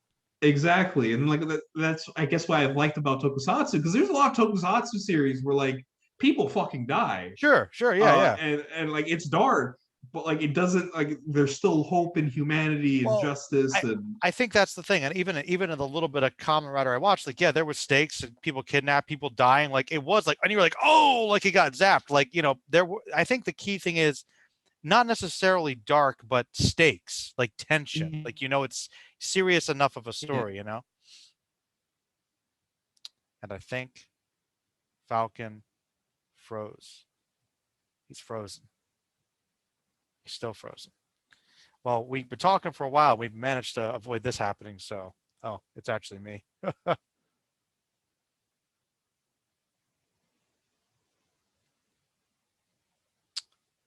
Crud. I Oh, my okay. Wi-Fi one got weird for a little bit, but what were you saying? Yeah, I was just saying like that's something I guess I've been appreciating about Tokusatsu, and then my friend that got me into comic books. Usually when we talk about Tokusatsu, just like that's the kind of refreshing thing that we've both been enjoying about it. Just that it's still like naturally fun, and I feel enjoyable for all ages, Mhm. and I think everyone will be able to get like obviously kids it's like, oh wow, it's so cool, and the transformations and the good messages, and then the adults can also, I think, get a lot out of the good messages because there's still like in Kamen Rider O's, his whole thing is he kind of has like this moral that like if I could help someone within arm's reach, I'll do it, and that's honestly something that stuck a lot out to me. Sometimes I think about that, like, okay, this person's in arm's reach. Maybe I could help them with something. Like maybe That's a I can do something because they're at least they're in my purview. Like. and that main character has the whole reason for that and a really nice touching backstory, and I'm like, yeah, that's cool, and I appreciate that, and I guess I've always been a fan of like I guess the campier superheroes just because like they have something to teach, and I guess I've always been a fan of like justice and doing the right thing. Hey, you know what? I think there is a place for a little cheesiness, a little camp, if it's done with enough energy, Yeah. attention. Uh, And I am curious though. You got me. Do you know of a place where you could recommend to me and people that might watch or listen to this, like where you could find some legal Kamen Rider and Sentai stuff? see, that's where it's like a bit difficult. Sentai, there's a lot more. With Mhm. Rider, the studio behind it, Toei, has been really weird. No, Um, go Toei. because like when it comes to Tokusatsu, at least in the West, Kamen Rider is easily, for some reason, the most popular. Hmm. Has the most fans, and but Wait, like more than Ultraman? at least from what I've seen, Ultraman fans are not as vocal. Hmm. I guess, when compared to Kamen Rider fans. Okay. But like with Kamen Rider, you have the original series, and then you also have Kamen Rider Kuga, which was the first Heisei Kamen Rider, which is also officially streaming on a lot of different platforms, Okay. like I think Tubi. What was the other one? Verve, if people still use that. Where else? Shout Factory. Oh There's yeah. I think Amazon too. You could stream those legally on there, and like some of those are free. But like I think that's mainly in America and maybe Canada. So unfortunately, if anyone's outside of that, you Oh. have to rely on fan subs. Super Sentai, there's a lot more series, both old and new. But then Ultraman, if you're interested in Ultraman, there is a lot more legal ways lately, uh, and you could get into almost any Ultraman series because like lately they've been releasing a lot of the older and newer series simultaneously. And the studio behind Ultraman, Suraya, they have a YouTube channel, and for the newest series for Zet, they would actually stream the new episodes same time as Oh. Japan on YouTube, and Oh. they'll leave them up for like 2 weeks, take it down, and put in the new episode. Okay. And then also like a lot of their like mini specials, they would upload on YouTube with English subtitles and everything. It was really cool. So Ultraman, I think, is the been taking it the most seriously and getting into like the Western market. There's even like an ongoing Marvel comic book Oh, for Ultraman that's pretty cool. and all that. So in terms of getting into tokusatsu legally, that's probably the best. Either stream it on like Shout Factory or Tubi, or just buy DVDs. Or if Yeah. you have a Crunchyroll account, I think Crunchyroll has some like Ultraman and other Toku series. Yeah, and I know my one buddy brought that they are releasing some Ultraman like classic DVDs and Blu-rays now. So like they are becoming more available for those. You're right. So I Yeah. guess it's more accessible now, but you just have to do your research as to where it's streaming and stuff. Yeah, exactly. It's more accessible now. It's just like it's always weird that we have so many like figurines you can get for Toku series, but like not the actual series themselves. So you Yeah. have to rely on fan subs. And even then, I don't think anime is as easy to I mean not anime, tokusatsu is as easy to get into with anime. Because with anime, you just type in watch anime and you'll find so many sites. And then also there's just so much like now legal streaming methods, because Oh, almost every streaming service, at least the major ones, have anime. and think about like how far we've come because anime is still I guess still kind of a niche market. And then like you think like 10 years ago, 20 years ago, it was like you rented it, you found it like a copy of something online. Now it's like you can stream hundreds of shows from multiple sources. Like it's Exactly. And then yeah. like, simulcasting, which is why that whole Ultraman Z thing was like so impressive. Because like we've never had that with a Toku. I mean, yeah, sure, now for like anime getting a new episode for a series the same day as Japan, it's like, oh yeah, that's nothing. That you That's like to be expected. can you imagine like some people that maybe hardcore like were watching anime back in the 90s and they had to search for some bootleg fan like with no subtitles, just like, oh, this anime's cool. Now you can watch like a new episode of something same day as Japan. Like, whoa. Yeah, yeah, I know exactly. That's what I that actually reminds me, going back to my club days at Hmm. university. There was this one guy in my club, and he was just like, yeah, I'm like I've been into anime for a while. I'm into like the classics and everything. I'm like, oh Oh, wow, like classic. a fellow brother. And then he's just like, yeah, I've been an anime fan so long. I was around back when it was just called Japanimation. I'm like, Uh oh, okay. He's he's been around. he's been around a while then, yeah. Yeah, I'm like, oh damn, okay, senpai over here. Pretty much. Yeah. Yeah, Uh I was like, oh dang. it's like I knew a guy that once saw like Akira in theaters the first time. Like, yep, that was big. Yep. Oh dang, in theaters, yeah. Yep. So he was yeah, he was a bit older than me. So yeah, it's a thing. That was Japanimation days, man. Now it's Yeah, exactly. Yeah, because I feel anime is so much more accessible now. But with Tokusatsu, beside like the releases I've mentioned, hmm also going back, like Toei does have a YouTube channel where they put on shows, hmm and like random shows, like some Kamen Riders and some of their older Tokusatsu series from the 70s and 80s. hmm But they don't have subtitles for a lot of them. I think it's like the first episode has subtitles, and then after that, you're kind of like, No. well, it's there. Um, Okay. yeah, which is always weird. It's like Toei, come on, because like the only other Kamen Rider we have legally available is like Heisei Generation Climax or Final. I forgot the exact name for it, which is basically like the final movie for the Heisei generation of Kamen Rider. And if you want to know why that's such a baffling decision, Why? think of like if you're trying to introduce someone to the MCU and all they had was like the original Iron Man movie and then Endgame. That's essentially what it's like for getting into like Kamen Rider legally. It's like, yeah, you have the first one, Nice. and then you have the other first one for the other generation, and Uh-huh. then you have the final one.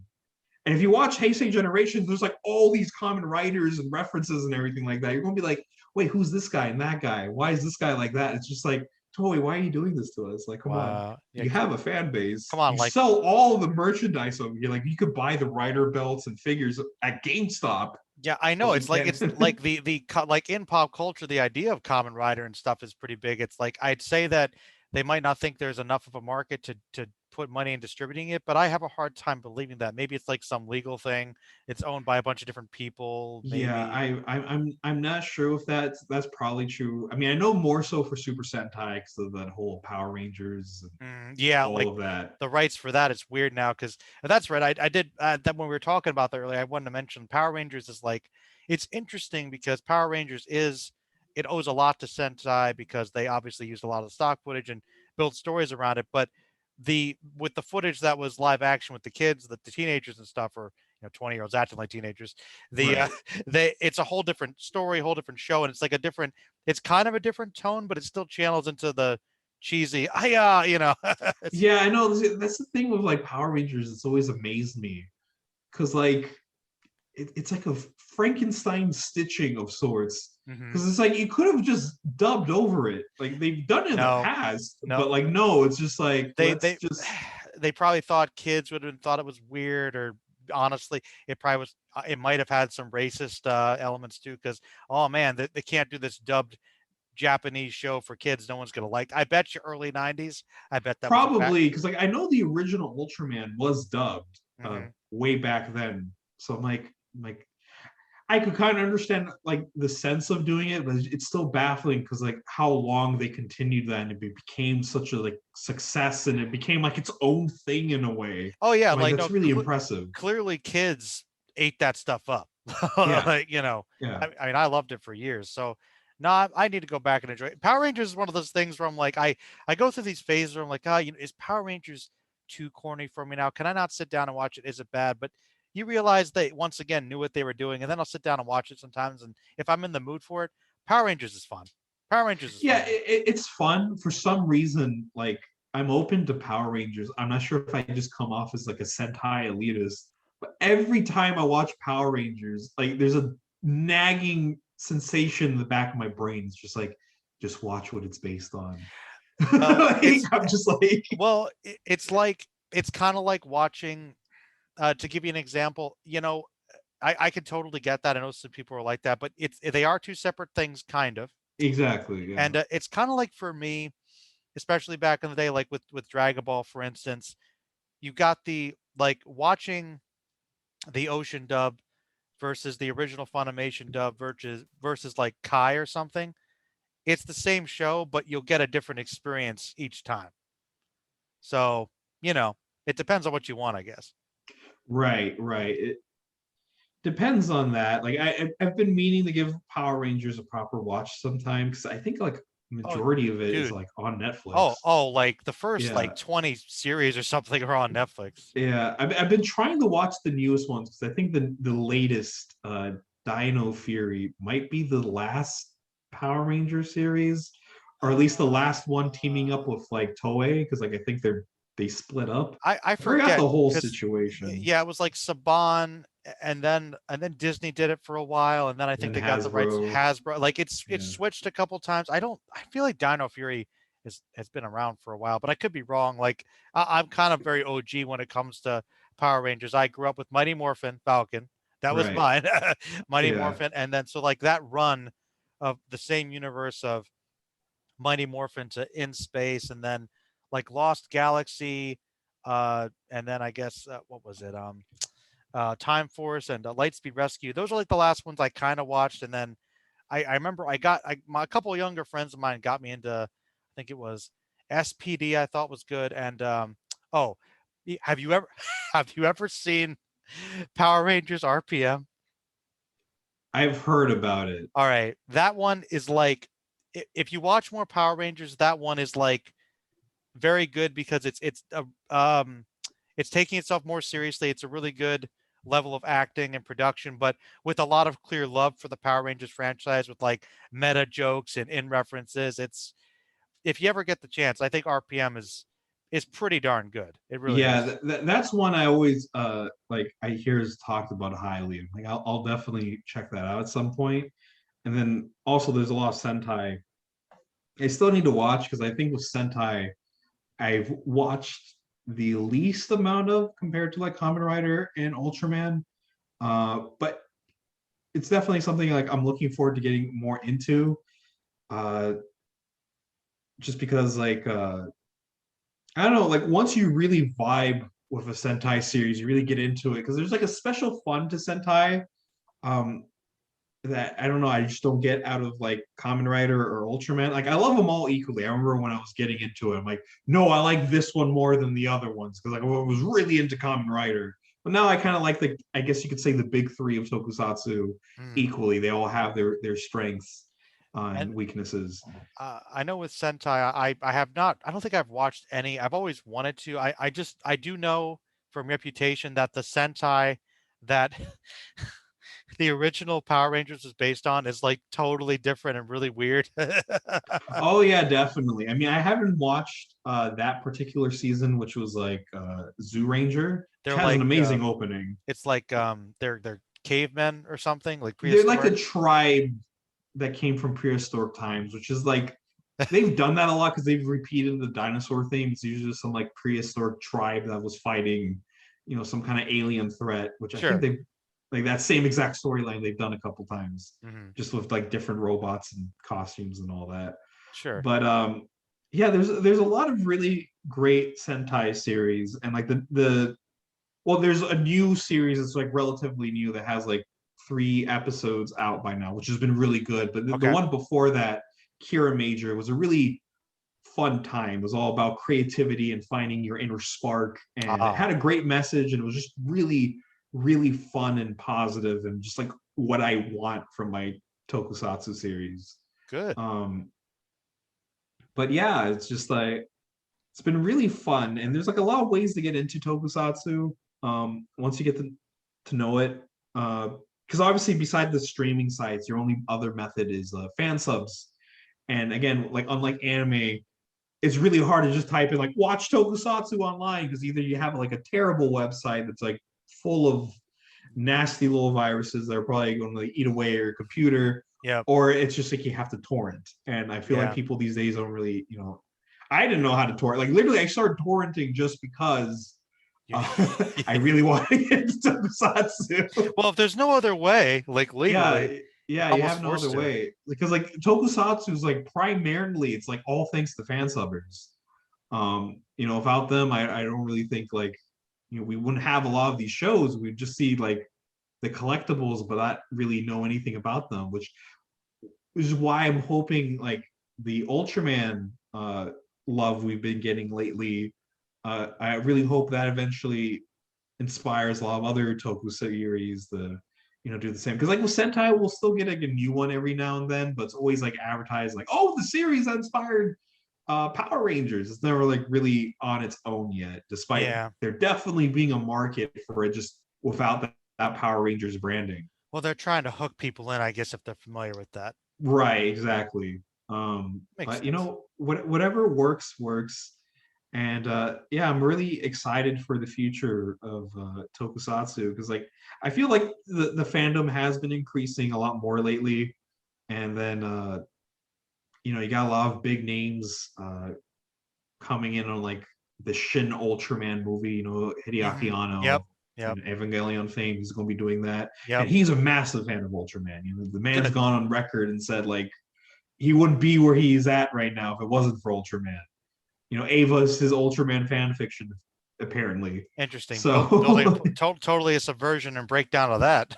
exactly, because like I remember I watched Ava because everyone's like it's a deconstruction of mecha, and I'm like, what does that mean exactly? It's like a lot of those points. Like I don't know, I'm not like the most critical person when I'm watching anime. I'm uh, kind of like I don't know, I guess like a monkey brain while watching anime. Like, oh, anime fun, anime good. I don't know. I don't really critically analyze it, which is why like I don't really do that many reviews. I make recommendations ah, because I just want to talk about what I liked about a series rather than really going critical about it. Because I don't know that much about the production of anime. I can't really what goes into critically it? tell Yeah. you, oh, this sounds good and the shot composition is immaculate.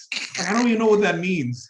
Well, hey, I like to try and analyze and break things down. That's what they want from me. But Yeah, exactly. Which I, is, I know, which I'm not necessarily sure if I'm an expert on these things, but yeah, I will admit it's funny you say that because I mean I do think Evangelion's a well written show for what I remember. I think it's great. I need to watch it again. But to be fair, especially at the time, and really still to this day, because I hadn't really seen that many mech anime, so I didn't really know what they were deconstructing.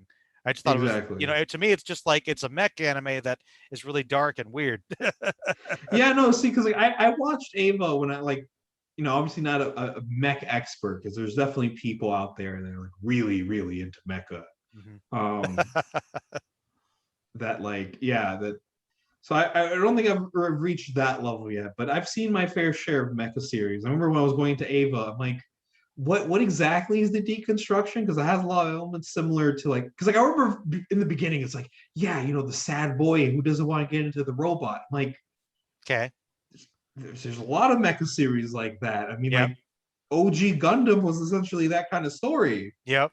Sad boy getting into the robot and not really wanting to do it. It's not new territory. I mean, No. I think there's some elements that maybe might be the deconstruction, but that might be like a spoiler for Ava. Yeah, But yeah, but I know what you're saying. yeah, It's there. Like I've been watching. I never see. I'm kind of like a novice when it comes to all the Gundam stuff. So actually, one of my friends and I were kind of going through and kind of introducing him and ourselves to different anime we have seen or maybe haven't seen in a long time. And I'd never seen any Gundam really, so I watched the first couple episodes of the original Mobile Suit Gundam, and I liked it. But I was like, yeah, that's wow. It literally is this kid that is sad, doesn't want to get into the suit, has to, and get better at it, even though he's like stumbling to get better. That's pretty much every mech anime, right? yeah, for the most part, like with mecha, it kind of comes in two flavors. I mean, obviously, there's a lot more to it than that, but like generally, you have like war military drama mecha series, and then you have like your fun super robots like Yeah. Mazinger Z and Getter Robo, Gal Gaigar, and all that, which are just like monster of the week superhero shows that like Did I yeah. ever tell you what my first like anime was that I ever really watched that I didn't know it was anime at first. I probably shouldn't have I been watching it. I don't think so. Well, it's weird because the anime it is still one of my favorites because it's kind of man the dub's so bad. It's kind of campy, but it's also sort of dark and serious. It is literally kind of a fusion of those things where it's a superhero robot, but in a war scenario like Gundam. Where it's have you ever heard of Tekkaman Blade, Techno Man? Oh, I've heard of it. I have knowledge of Tekken Man. I haven't seen uh the original or Blade yet. I definitely Yeah. want to, but Yeah, yeah. that was like that's it's classic, but what talk about a weird first anime because I don't know how that got on UPN or whatever. That's so violent. I was like, whoa! But it's literally that because he gets into the suit transforms and stuff. So you'd like a transformation, Yeah, but exactly. but it operates like they're literally at war with an invading alien race and they fight other guys in giant rope suits. So it's like they're not really they're in a metal suit, but it's not like a giant mech. So it's like a fusion of mech combat, but not really. You know, Yeah. it's a weird balance, but I do like that one. Um, but I'll tell you what. Okay, to transition to the third question, if you can believe it or not. All right. No uh, worries. okay, this is okay something that I know you like, and this was like the main reason I wanted to do a podcast with you like a while back was look, Falcon. I think you are, as I am, a pretty big fan of a certain big green lizard guy. Oh, okay. You Yeah. know. Um, Big G. big. That's right, dude. I don't know. I just want to talk about Godzilla for a while, man. Tell me about the Godzilla love. Oh yeah, see, before I even knew what tokusatsu was, I was into Godzilla.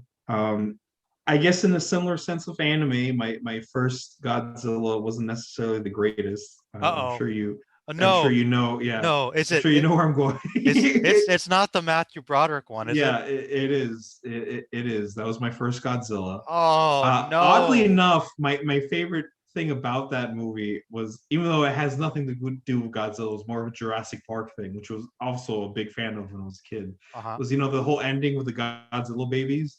Oh yeah, with Uh, they try to do a raptor like Jurassic. yeah, Yeah, like I yeah. love that, but like as a kid, I haven't seen it since. But like the whole idea of a big rampaging lizard was cool. Obviously there's Rugrats at the time with Reptars. I'm like, yeah, Reptar. Yeah. giant lizards are fucking cool. And then 100% agree.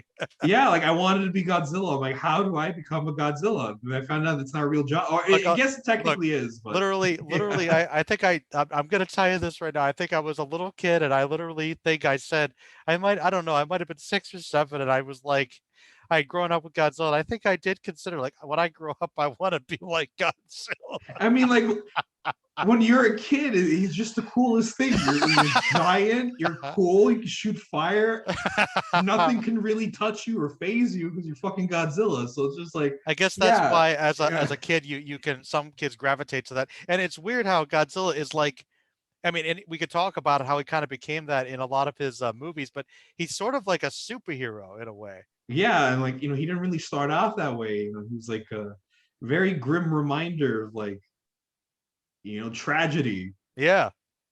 which is, always strange because, he's such a fun pop culture icon, but he has such a like a very Dark backstory. yeah, Yeah. it's like he was like a symbol and all of that, but he just eventually over the years evolved and just progressed in many different ways, and you could still get all those different types of Godzilla stories to this day. You can have your fun, campy Mhm. monster battles, you can have your more serious, pressing Godzilla, everything all in between, still to this day. But yeah, I got into Godzilla through that movie, but I remember my main video rental store memories were renting Godzilla movies. I have That's did a all I lot. used to, it was like Godzilla and Pokemon and whatever random BS movie that would have just kept me quiet for a couple hours.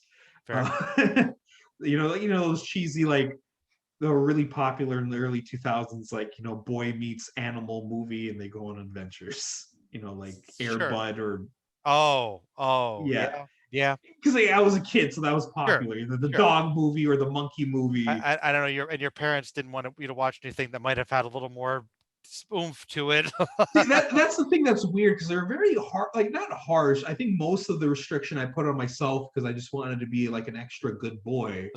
But like with my brothers, with them growing up, those restrictions weren't really there.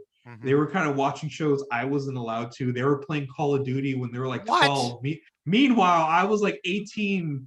Or no, not 18. I was like 16 and still playing like Mario games. I'm like, Well, yeah, I'm not ready for rated M games. Yeah. I remember when I first bought my oh, rated M game because like I am taller, so like a lot of people kind of think I'm oh. a lot older than I genuinely am. But like I remember I first bought my rated M game, which I think was like Prototype or something like that. Oh, okay, nice. And I was like sweating after hitting like, oh my god, because like, I think I was about to be 18. Oh, Luckily, the guy didn't ask for ID. It was Dubai. It's not like hardcore about it. they are and they aren't. It's I think more for movies. For video games, not as much.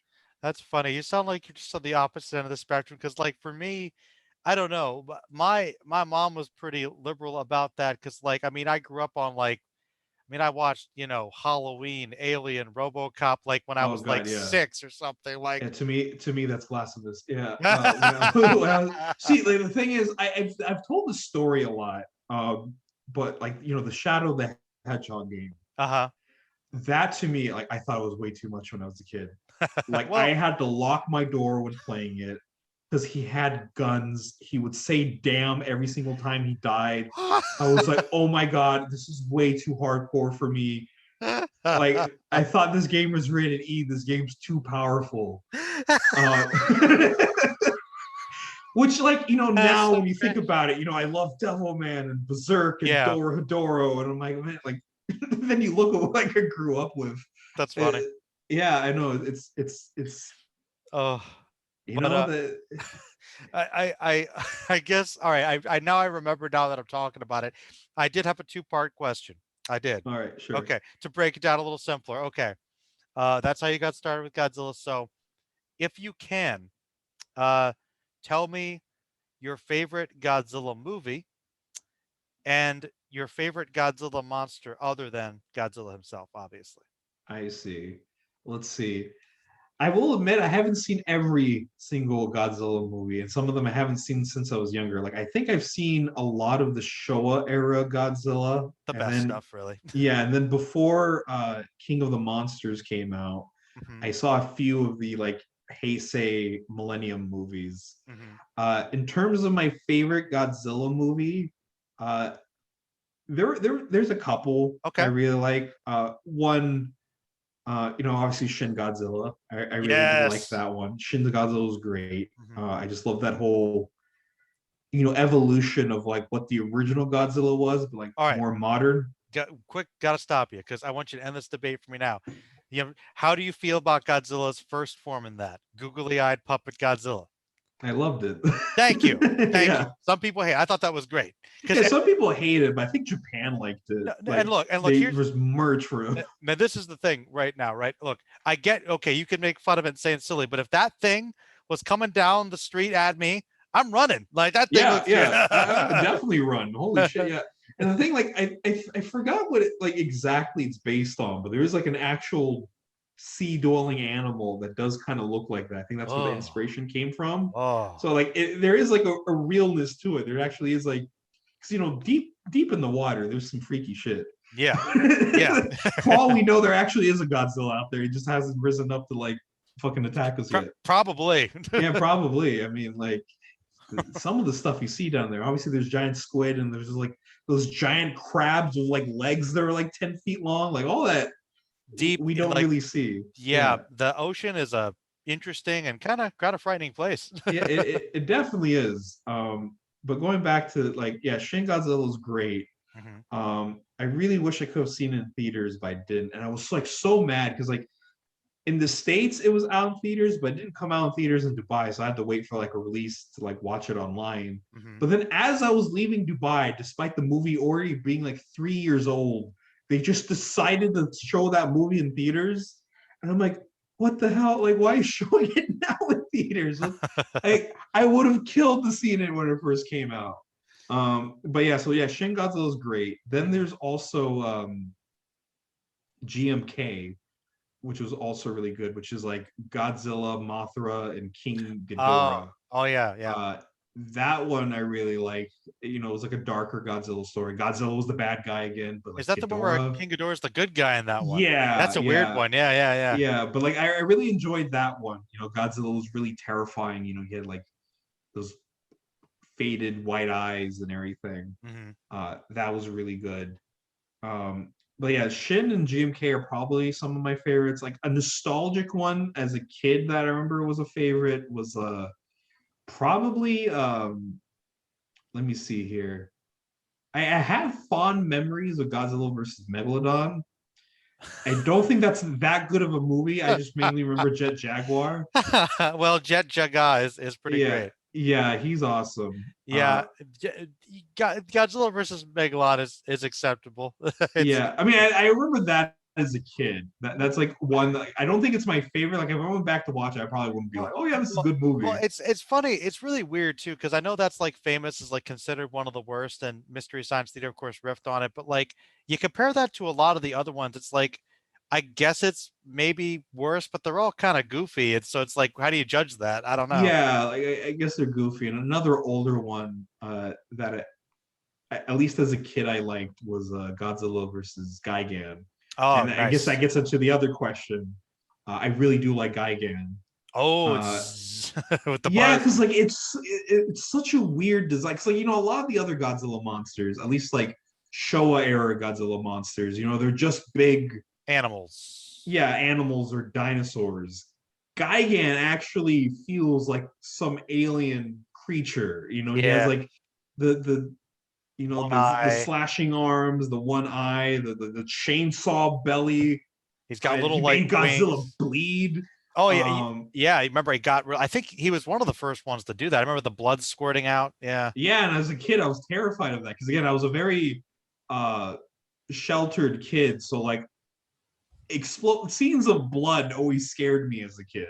Well, hey, look, whatever makes Godzilla bleed like that, you know it's a threat. Like, oh, Yeah, so yeah, I mean, I remember it was kind of a goofy movie because that was also the movie where they talked, and I watched it in English. So like they had that, Ah. yeah, hey Godzilla, like it was really It weird. was such a weird scene. Yeah, because like I know in Japan they just gave him thought bubbles, which is also weird, but like the voices they gave him, I'm just They sound like like old, and they're on like some weird, like they did like this reverse like recorder tape effect over it. It's so yeah, bizarre. Like, why did what, what are you guys? dubbing What were that? they thinking? What were they thinking? Yeah, yeah. Oh yeah, the whole Godzilla-thon thing, Cinemassacre was Godzilla. yeah, that was a big part of my childhood. Because back then in YouTube you couldn't really get that much stuff with like clips or pictures. Hmm. And that was before I really knew about Cinemassacre. I remember watching those and thinking they were really cool. And then years later, I discovered Cinemassacre, and then he became and still is one of my favorite YouTubers. Yeah, yeah. James Rolfe is really one of the greats. I think he's still funny, still consistent. I like him. Yeah, I'm bigger yeah. fans of Cinemassacre than I am of a certain other site. You may have heard Oh of. yeah, no, definitely. Well, see, Yeah. because like I guess I have more because I didn't know about all of that till much later. So I guess I never really had that much of a connection with Oh, always with oh. Cinemassacre. No, yeah, I watched like for years watching all the Channel Awesome reviewers and stuff was like a big thing for me. Yeah, Absolutely. I Yeah. kind of missed out on that, I guess. Like I Well, watched a few Nostalgia Critic before like it went into that whole meltdown. yeah. Um, Yeah. because I remember there's some videos I kind of enjoyed, not necessarily the reviews, but some of like I guess the more video essay Yeah, ones his I video enjoyed. essays he was doing lately were not bad. Yeah. And then I love the nostalgia commercials. Like I think for a Oh, while I was only subscribed to him for those because videos. he find the weirdest random stuff. Yeah. Yeah, and like some of them, I did watch, so I'm like, oh, that's kind of cool. He actually is a nostalgia critic. But Mm. yeah, but like with James Rolfe, I could just watch the man talk about anything. Like Yeah, those videos where he's just like, oh yeah, we'll talk about Bob Ross for like 8 minutes. I'm like, sure. go on, James, talk about whatever. Just talk about whatever, man. Well, he seems like a nice guy, and he tries to be genuine, and I guess I just like that he appreciates old stuff like old campy like sci-fi and horror, like he loves that stuff. So Yeah, and then respect the man that's been making poop jokes on the internet for like years. And he and still does it with such like, I don't give a shit. I'm gonna have like a poopy joke in here. Can't say nothing about it. no, he tries to top himself with the language every time. It's pretty great. Yeah. Yeah, it's just it's great. I really do appreciate that. But I guess going back into Godzilla, yeah, Gigan's really cool. Um, and then obviously in Godzilla Final Wars Hmm. gets that awesome redesign, Hmm. which is really really cool. And then I played a lot of Godzilla Melee Hmm. as a kid. There was that like I played on GameCube, so yeah, Gigan was one of my favorites. I fucking hated Megalodon. I think it's Megalon. Megalon Yeah, is. Megalon. I don't. I'm thinking of giant Megalodon is a shark. shark. Yeah, Giant yeah. shark. I've always messed those two up. But yeah, Megalon. because like he was such a bitch. I remember I was like fighting him, and he keep on digging underground. Yep, I would be so mad. Like I think I threw the controller, which is not really common for me. I'm that's like, dude, great. fuck this bug. Megalon made you rage quit. You truly. I remember my mom's like, "Let me help you. Let me try beating the shit out of him," Wow, it's and nice she of her. didn't. Oh, Yeah, she didn't. shoot. I mean, Well, she's not the greatest at video games. So hey, like, at least she tried. I mean, yeah, no, she tried. Like, I that's how dedicated of a mom she is. She'll deal with bullies in real life and in video game hey, world. your mom will fight Megalon for you. That's pretty Yeah, great, man. That's pretty yeah. great. Not that many people would say their moms will do that for them. That's for sure, man. Yeah, yeah. That's So, great. yeah, but yeah, Godzilla's great. Obviously, we have that anime coming up soon. Yeah. Not many people are talking about it, man. I don't know why. I've seen again. I follow a lot of people on Twitter that are into like Toku and Godzilla, so I think I've seen a little bit more hype for it. But it's just really strange because it seems like Jet Jaguar is going to be the main character in a sense. Maybe, yeah. I saw him in Kind of there. like from the trailers, it kind of just seems like it's going to be like a super robot mecha show following Jet Jaguar fighting Godzilla kaiju. monsters. Yeah, Yeah, kaiju, which yeah. is that's a cool way. I feel that's a really good way to add like a human element to a Godzilla series. And because like I wasn't the biggest fan of like the anime movie trilogy. Uh, I they were watched the first one. I didn't really feel it. I didn't bother with like the other two. I watched the first two, and they're all right, but the problem is they're mostly just this like space opera that kind of has Godzilla in it some of the time. Yeah, I remember I was watching the first one with my anime club because they were into Godzilla. So like, oh cool, we could have this for our anime movie night. Uh, and I'm just like, I don't know, I'm not really feeling this. And the guy who voices the main character, at least in the Japanese Hmm. version, who voices the main character of in those movies, he's also a voice actor for Ultraman Zero. And I Oh. remember for like the entirety of the movie, I'm like, I don't know, please tell me this is gonna be like some surprise crossover. He just fucking transforms into Ultraman Zero. It No. never happened. You could have improved the movie massively through that. Well, I'll But tell you, I think my favorite part of the first movie really was the end, where it was like literally, how are we going to stop Godzilla? And they all get all, it's like 500 guys on like these like flying fighter bikes just going at him. I'm like, that seems like suicide, but that's kind of awesome and hilarious. Like that part was good. yeah, I enjoyed that because, like, like most Godzilla movies, you have all these armies and tanks and fighter jets. They're not doing anything. Meanwhile, you have these guys on like very flimsy, like flying motorcycles, I'm being like, like, wow, you guys like goodbye. yeah, you guys really have a death wish, especially like that Godzilla was like massive, Massive. massive and thick. That's like that's the way God's like. Besides Shin Godzilla is very malnourished. Yes. Well, Yeah, think about it. He's been, he's yeah, growing. Yeah, got rejuvenated. yeah. But But yeah, like, yeah, every other Godzilla these days has been like thick, exceptionally thick. thick hide. Yeah. Yeah, thick Zilla, man. Hey, I like my Godzilla chunky. Yeah, I know. Because especially with the American, like, I guess MonsterVerse Godzilla. I he's mean, like, he's got like kind of a square jaw head, sort he's of. like, yeah, and he's also just like really chunky. Like, really, Like, yeah. yeah, like I don't know, I'm like kind of not the biggest fan of it. You Like, think you think he's too chunky in I that? think he's a little too chunky. Oh, Like, I don't you're know. one of those people I weight shaming Godzilla now. no, Oh, I'm not fat no. shaming. Godzilla can be whatever shape he No, feels like. no. I just like I don't know. I because I feel like I don't know. Maybe it takes away a bit from his flexibility. Because I grew up with a lot of Showa, and Godzilla could He's big. He's pretty move. fast. Yeah. Yeah, he Be has like, that infamous drop kick too.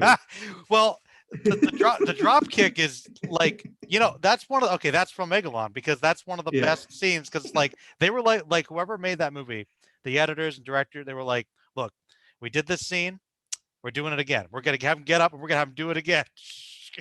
yeah, just Incredible balance. incredible. How Like did he propel himself? I don't How know. did Like he? if Godzilla versus Kong doesn't do that scene again, it's failed as a movie. Yeah, like literally the new one. He should do that. Yeah, he definitely should. Do I the mean, like double drop kick on his tail. that's one way to take down Kong. Yeah, that, and or he could fly away by using his breath, like he did in that end of the Oh Smog God, Monster. that was such an amazing. Because even as a kid, I knew I'm like, oh my God, that's kind of stupid, but I'm here for it. Yeah, and of course, what is it? I forget if it was Monster X or whatever, where he does the happy dance at the end when he wins. He jumps up and is like this. Oh yeah, and That then there was also like Son of Godzilla and the whole like teaching. I forgot what the Minya. kid was. Yeah, Minya, like how to breathe fire, just like steps on his tail. Yeah. Yeah, that's another one from my childhood, which it's like I liked it, but I didn't. It was very conflicted on it because I like the whole idea of like Godzilla having a kid, um, Yeah. but then like the movie itself was just I haven't seen it since I was probably like 10 or 8. Well, I But remember, but that's actually something I've been doing on my channel. A buddy of mine, we went back a couple years ago and went through all the Godzilla movies and sort of talked about them. And we're kind of going back and sort of talking about more kaiju stuff again in our new podcast. And we, I think we determined that like that one was probably one of the worst ones because well, the main problem was it was mostly stock footage from other movies. exactly. So that was the Which big issue. yeah. And then I guess slightly away from Godzilla. Uh huh. Um, have you seen like the Heisei Gamera stuff? That's funny you bring that up because until very, very recently, I had seen no Gamera stuff. Right. So I watched for the podcast we're doing. I watched the original dub and original version of the first Gamera, which I actually thought was pretty great.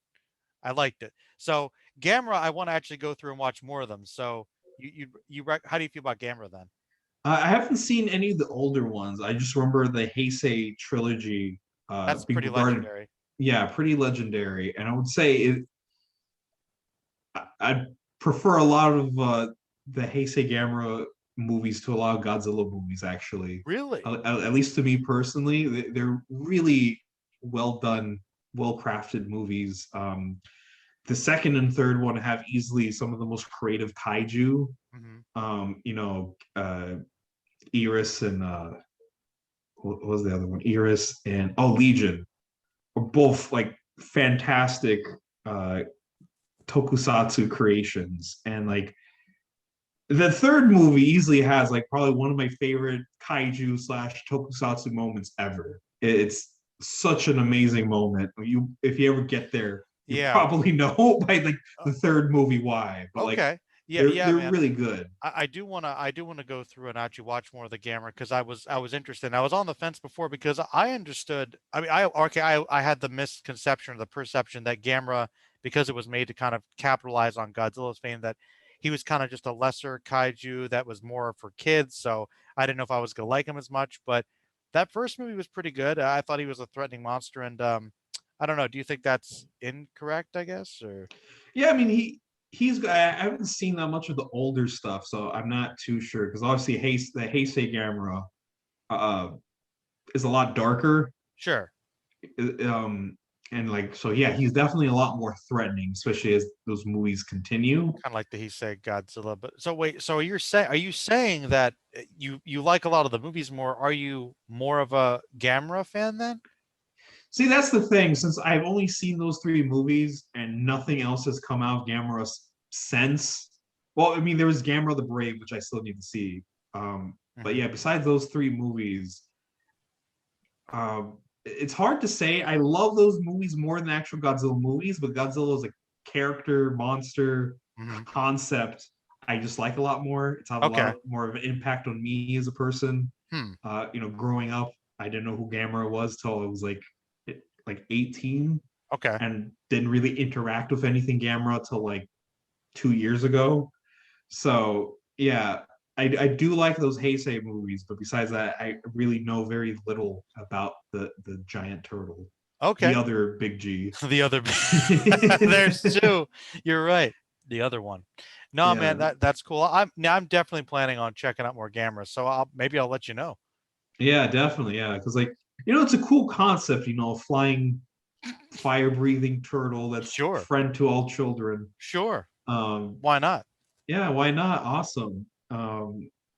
It's just hard to be Godzilla because like to me, giant fire breathing dinosaur, they just such an awesome concept to me. It It's such a me thing. No, I agree. No, and that does speak to my little kid too, like being such a big fan of dinosaurs, like a lot of young kids are, and just the big lizard. Yeah, yeah. There's something kind of maybe primordial about that. Just like that's something that some people really like as a Yeah. as a story concept or whatever. But no, you like did you like Jurassic Park then? I'm guessing. Oh yeah, definitely. That's like one of my favorite movies. Good, good. Yeah, Jurassic Park was a pretty big part of my childhood. The toys Hmm. that kind of look nothing like actual dinosaurs, No. like the coloration and like some of them. But yeah, like that like I have like this one. I remember Hero because he's into like toys and all of that. Like I technically have like one of the T-Rex toys that are really rare to this day. I still have it. It still roars and everything like that. I'm like, damn. My Nice. mom was really right in keeping it. It's like an orange T-Rex that kind of has like black and purple on it that roars and has like a stomach that you can basically make it eat things and then take it out of its stomach. Oh, that's cool. Yeah, I remember I used to do it all the time. Like every time I had like a small toy, I'd just like shove it into the mouth. And Yeah. yeah, I think I had a, I know I had a couple, I've had plenty of dinosaurs. I think I may have had a T-Rex that probably came out around the time the first movie was there. I remember its neck really shifted easily. Like it was like this big kind of steady thing, but the neck could move really easily. oh yeah, That was kind of cool. And I think I had a Dilophosaurus, right. and the fin thing was like attachable. I'm pretty sure. Yeah, like those Jurassic Park toys are really awesome, and it's not even nostalgic because I look back on some of them, they still work. Like they're really nicely made. Like I forgot the name of the dinosaur is, but like the ones with the really thick heads, like the bonehead kind of ones. Oh yeah, the I should know what they are. The ones they ram into each other. Yeah, those. Like I had like a toy of that. It was pretty big, and like you Have to could look it just up push now. its head in and press a button, and like the head will shoot out and kind of like headbutt. Hmm. That thing still worked. I remember when we were younger, my brothers used it to break down my door. What? How big was it? Not break down the door, but like they busted a hole through my door. But wait. Like how big were the figures though? If they could even do that? It was like this big, but like I guess they were like using it as like a battering ram for kids, and they actually busted a hole through my door. Okay, that's why we couldn't pronounce it because we probably have heard it before. It's a Pachycephalosaurus. It's Yes, this that. this guy. I think as a kid I just called them boneheads. Yeah, I I think think they might have mentioned it in like Lost World or something because I think they were there or something. But yeah, Pachycephalosaurus. I never remembered that one. The yeah, bonehead one. I remember pteranodons because they're like they got the.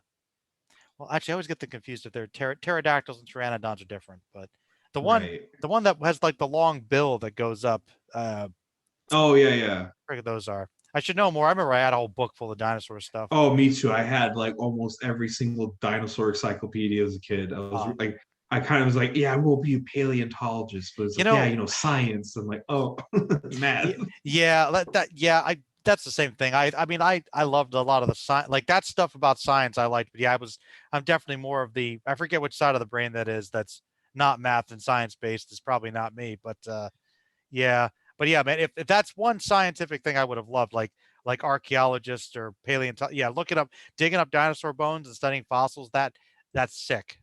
Yeah, That is a I great think like back then around that time, like the '90s, early 2000s, those were really like, big.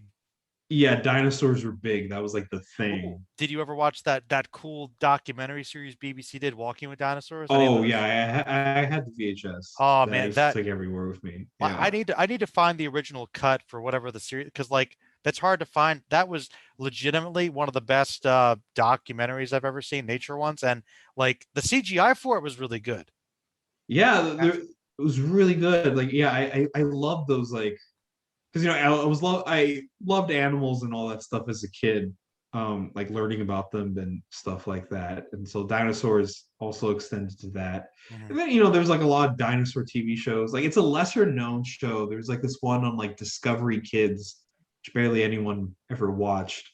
But they had a couple shows that I grew up with. One of them was called like Dino Sapien, and Nope. I don't know, no one really knows about it because like every time I've talked to someone about it, they had no Dino. recollection. But it was like a live action TV show.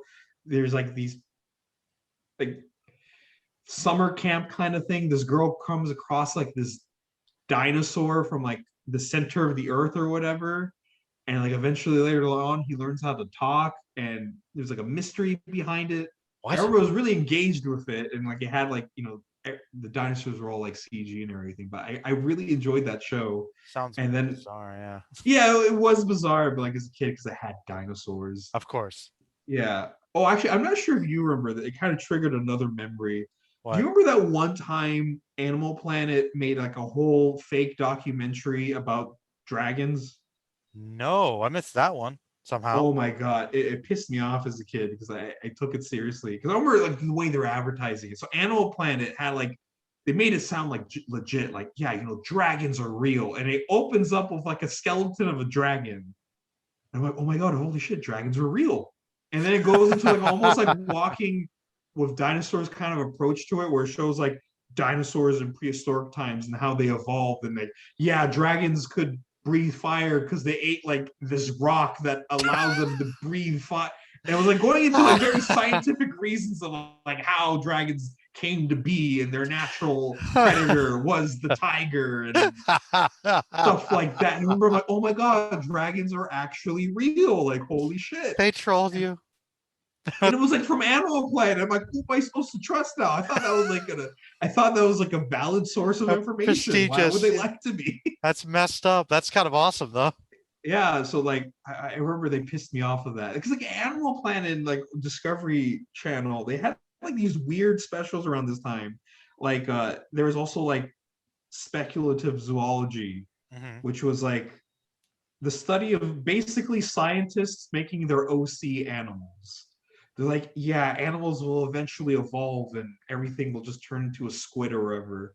What? Because like basically there's a lot of these documentaries about like what will happen like to the earth, as well as the evolution of animals once humans are wiped out from the earth. Sure. And so there's like, it showed like all these weird type of animals that would evolve, and like eventually it'll turn to like where everything becomes a squid. So you have these giant elephant land squid, and then you'll also have these things called squibbins, which are like monkey squid things that will just, it was really weird. What? Yeah, like I specifically remember watching this, and like luckily I'm not alone because there's like plenty of clips of it. Okay. And like it's a really weird aspect of science, because it's basically scientists just making up weird animals and being like, yeah, this is how they're going to operate. And like a lot of them look really nightmarish, which is I think why I was into it, because there's a bunch of really weird, scary looking monsters that like might happen. Well, that does remind me. I don't know if it was Discovery or something. There was one, maybe it was Animal Planet. Some channels did a thing. I think it was called Alien Planet, where they actually something like that. Yeah, they sent somebody out to like, okay, if they found the closest star that might have life on it, what alien life might look like, and the rovers going around and you see all these weird alien creatures and animals and stuff, and it's like, that's pretty creative. Like, wow, that's okay. It's interesting. Yeah, like I always like the concept of it. It's like, yeah, let's just make up bullshit, but we'll just put science into it. It's like science. Yeah, like this looks like this because of these scientific reasons. This totally like because of the gravity in the atmosphere, then its lungs would be like this, and it would be shaped kind of like this. Right? Yeah, and like obviously as a kid, you're like, oh my God, like wow, that could be real. Whoa, who knows? I mean, it could be, but like it could be. I don't know. It's just like, wow, like what? But obviously the dragon one pissed me off because it just wasn't true. That was a great lie. Yeah, why did they do that? I don't know. I don't know. Like, dude, I would have loved for dragons to be real. well, then you shouldn't watch Rain of Fire, then, man, because you might hate it. Oh, there was another dragon movie that, like, I guess I kind of had the same reaction to. I think it was called Dragon Wars or D Wars or something like that. It was like a direct-to-DVD movie, and I thought it was going to be nonstop dragon action, but like, no, it was not. But Falcon, have you seen Dragon Heart? Yes. Sean Connery's a dragon. Oh, okay, yeah, I saw it as a kid. I don't have that much memories of it, but yeah, I remember. Dragon Heart's not bad. That's a pretty good movie with a dragon in it. Yeah, there's some good dragon movies, but like, How to Train Your Dragon. It's pretty fun. Yeah, obviously, yeah, that's it. Yeah, and there's that new Disney one. I haven't seen it yet. What was it, like Raya and the Dragon, or that just came out. Yeah. Yeah, dragons are always cool. Dragons are cool. Yeah, dragons will forever be cool. What about Shenron? Is Shenron cool? Oh yeah, Shenron's definitely a cool dragon. Okay, but Shenron or Purunga though? Purunga's thick. Yeah, he's working out. He's another thick lizard. Yeah, I know. He could probably beat Shenron in the fight. He's got giant arms. Yeah. Yeah, I don't know. I guess I just like Shenron just because of like that dragon mystical look. Yeah, mystical dragon look. And then like I remember before I really knew what animals, I mean not animals, anime was. Before I knew what anime was, I remember I went to the sushi restaurant and they had like anime posters Oh, on it, and like one of them, like it wasn't didn't say Dragon Ball and it didn't feature Goku. It was just a big picture of Shenron. oh, And nice. I'm like, wow, that's really cool. And then like years later, I watched Dragon Ball. I'm like, oh my god, it's that dragon from the sushi restaurant. It was him It all was along. him. His name is Shenron. And if you gather his balls, he'll make you a wish. Serve your sushi on the side. Yeah. Hey, I bet a But sushi Shenron based restaurant would be pretty good. yeah, man. Definitely. Well, on that note, I'm getting hungry, dude. So, um, this has been a good conversation. I think For sure. we could wrap it up. Is there anything else you'd like to say? Anything? I know you said you mentioned a couple videos you were thinking about doing, but anything on the horizon for more anime and manga you like, or something like that for videos? Or In terms of that, the one I'm currently working on is an introduction for Ultraman, which will hopefully be out within this week or next week, depending on how much time I have with it. And also if I don't feel like working, because like I'm not sure if you have this as a YouTube creator, but sometimes I'm like working on a video and then midway through it, I'm just kind of like, nah, this is trash, gotta redo uh, it. wow. Um, I guess. Well, uh, I guess. Yeah, sometimes it happens that way. Well, that's more like generally if I'm trying to go off the cuff and just record something. But like, Yeah. if I'll usually like try to do the script first and I'll follow that, and it's like it's more like I'm trying to edit things more now, so it's like okay, I take this away, and yeah, I I've taken a long time on some of my videos, maybe more than I needed to. It's just like Yeah, definitely. So yeah, so I have that Ultraman one, and then definitely feel like talking about some more tokusatsu series because I feel like I need to have a little bit more tokusatsu representation, and then maybe do some like anime and manga videos. I definitely want to do like an introduction to Lupin the Third Ness. because that's a series I really enjoy, and then also like hopefully I'll get some of my friends into it because I've had friends tell me for years they're going to get into Lupin the Third, and they just never do. I forced some of them to watch Castle Cagliostro, which they really liked, but unfortunately, it wasn't much of an incentive to get more into the series. You know, I only watched that like for the first time recently. That was introduced to me, and I knew it was like a Miyazaki movie, but it's not like one of his original things. So I'm like, maybe it's not that good. That movie's really good. It's honestly my favorite Miyazaki movie, and like I'm not even saying that as a biased Lupin fan because I like Miyazaki when he's more like I guess adventurous and energetic, kind of like Castle in the Sky or Porco Rosso. Hmm. Because obviously he's more well known for like his more calming, Reflective, fantastical, reflective ones. But cutie. I Yeah. kind of yeah, I kind of really like because he has like in those types of movies, there's such like a high Eh, fun energy. Everyone has like this manic smile and they're just going around doing stuff.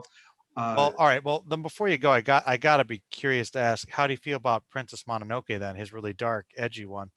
well, I do like that one. That's definitely I've watched it a couple times. Really do enjoy that one. I have to watch like I have to rewatch a lot of Miyazaki movies and even just Ghibli movies as a whole. Hmm.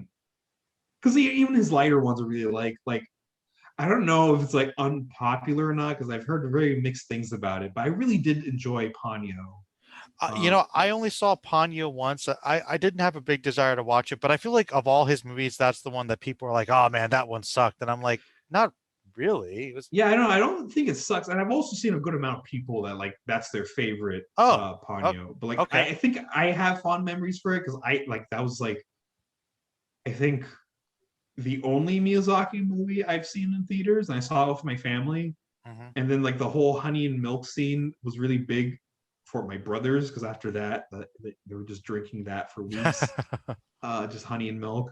But yeah, so like I really like Ponyo, but like Castle Cagliostro is just definitely my favorite. It's just such a fun adventure movie. Hmm. Um, And I'll say one thing, man. The scene that got me for like visuals and sound design, I'll just say one thing. Remember the clock tower, the certain crunch? oh yeah, I was yeah. like, oh, They did Yeah. that. Yeah, I know. Oh, Well, see, as a kid, I watched a lot of this certain Disney movie called The Great Mouse Detective, ah, yes, yes, which, and I remember when I saw Cagliostro for the first time, because I didn't know that much about its legacy. I just knew it was like a Miyazaki Lupin movie, because I yeah. already watched a bit of Lupin at that time.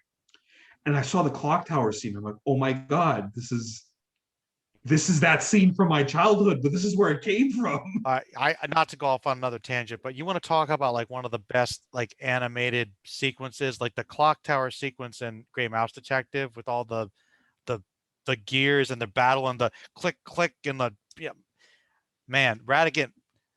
That's a dark Disney movie. I don't Yeah, I know. know. Yeah, I watched that one quite a bit as a kid, so like that's why Cagliostro I think was such a treat for me because I'm like, oh wow, that Reference. big C.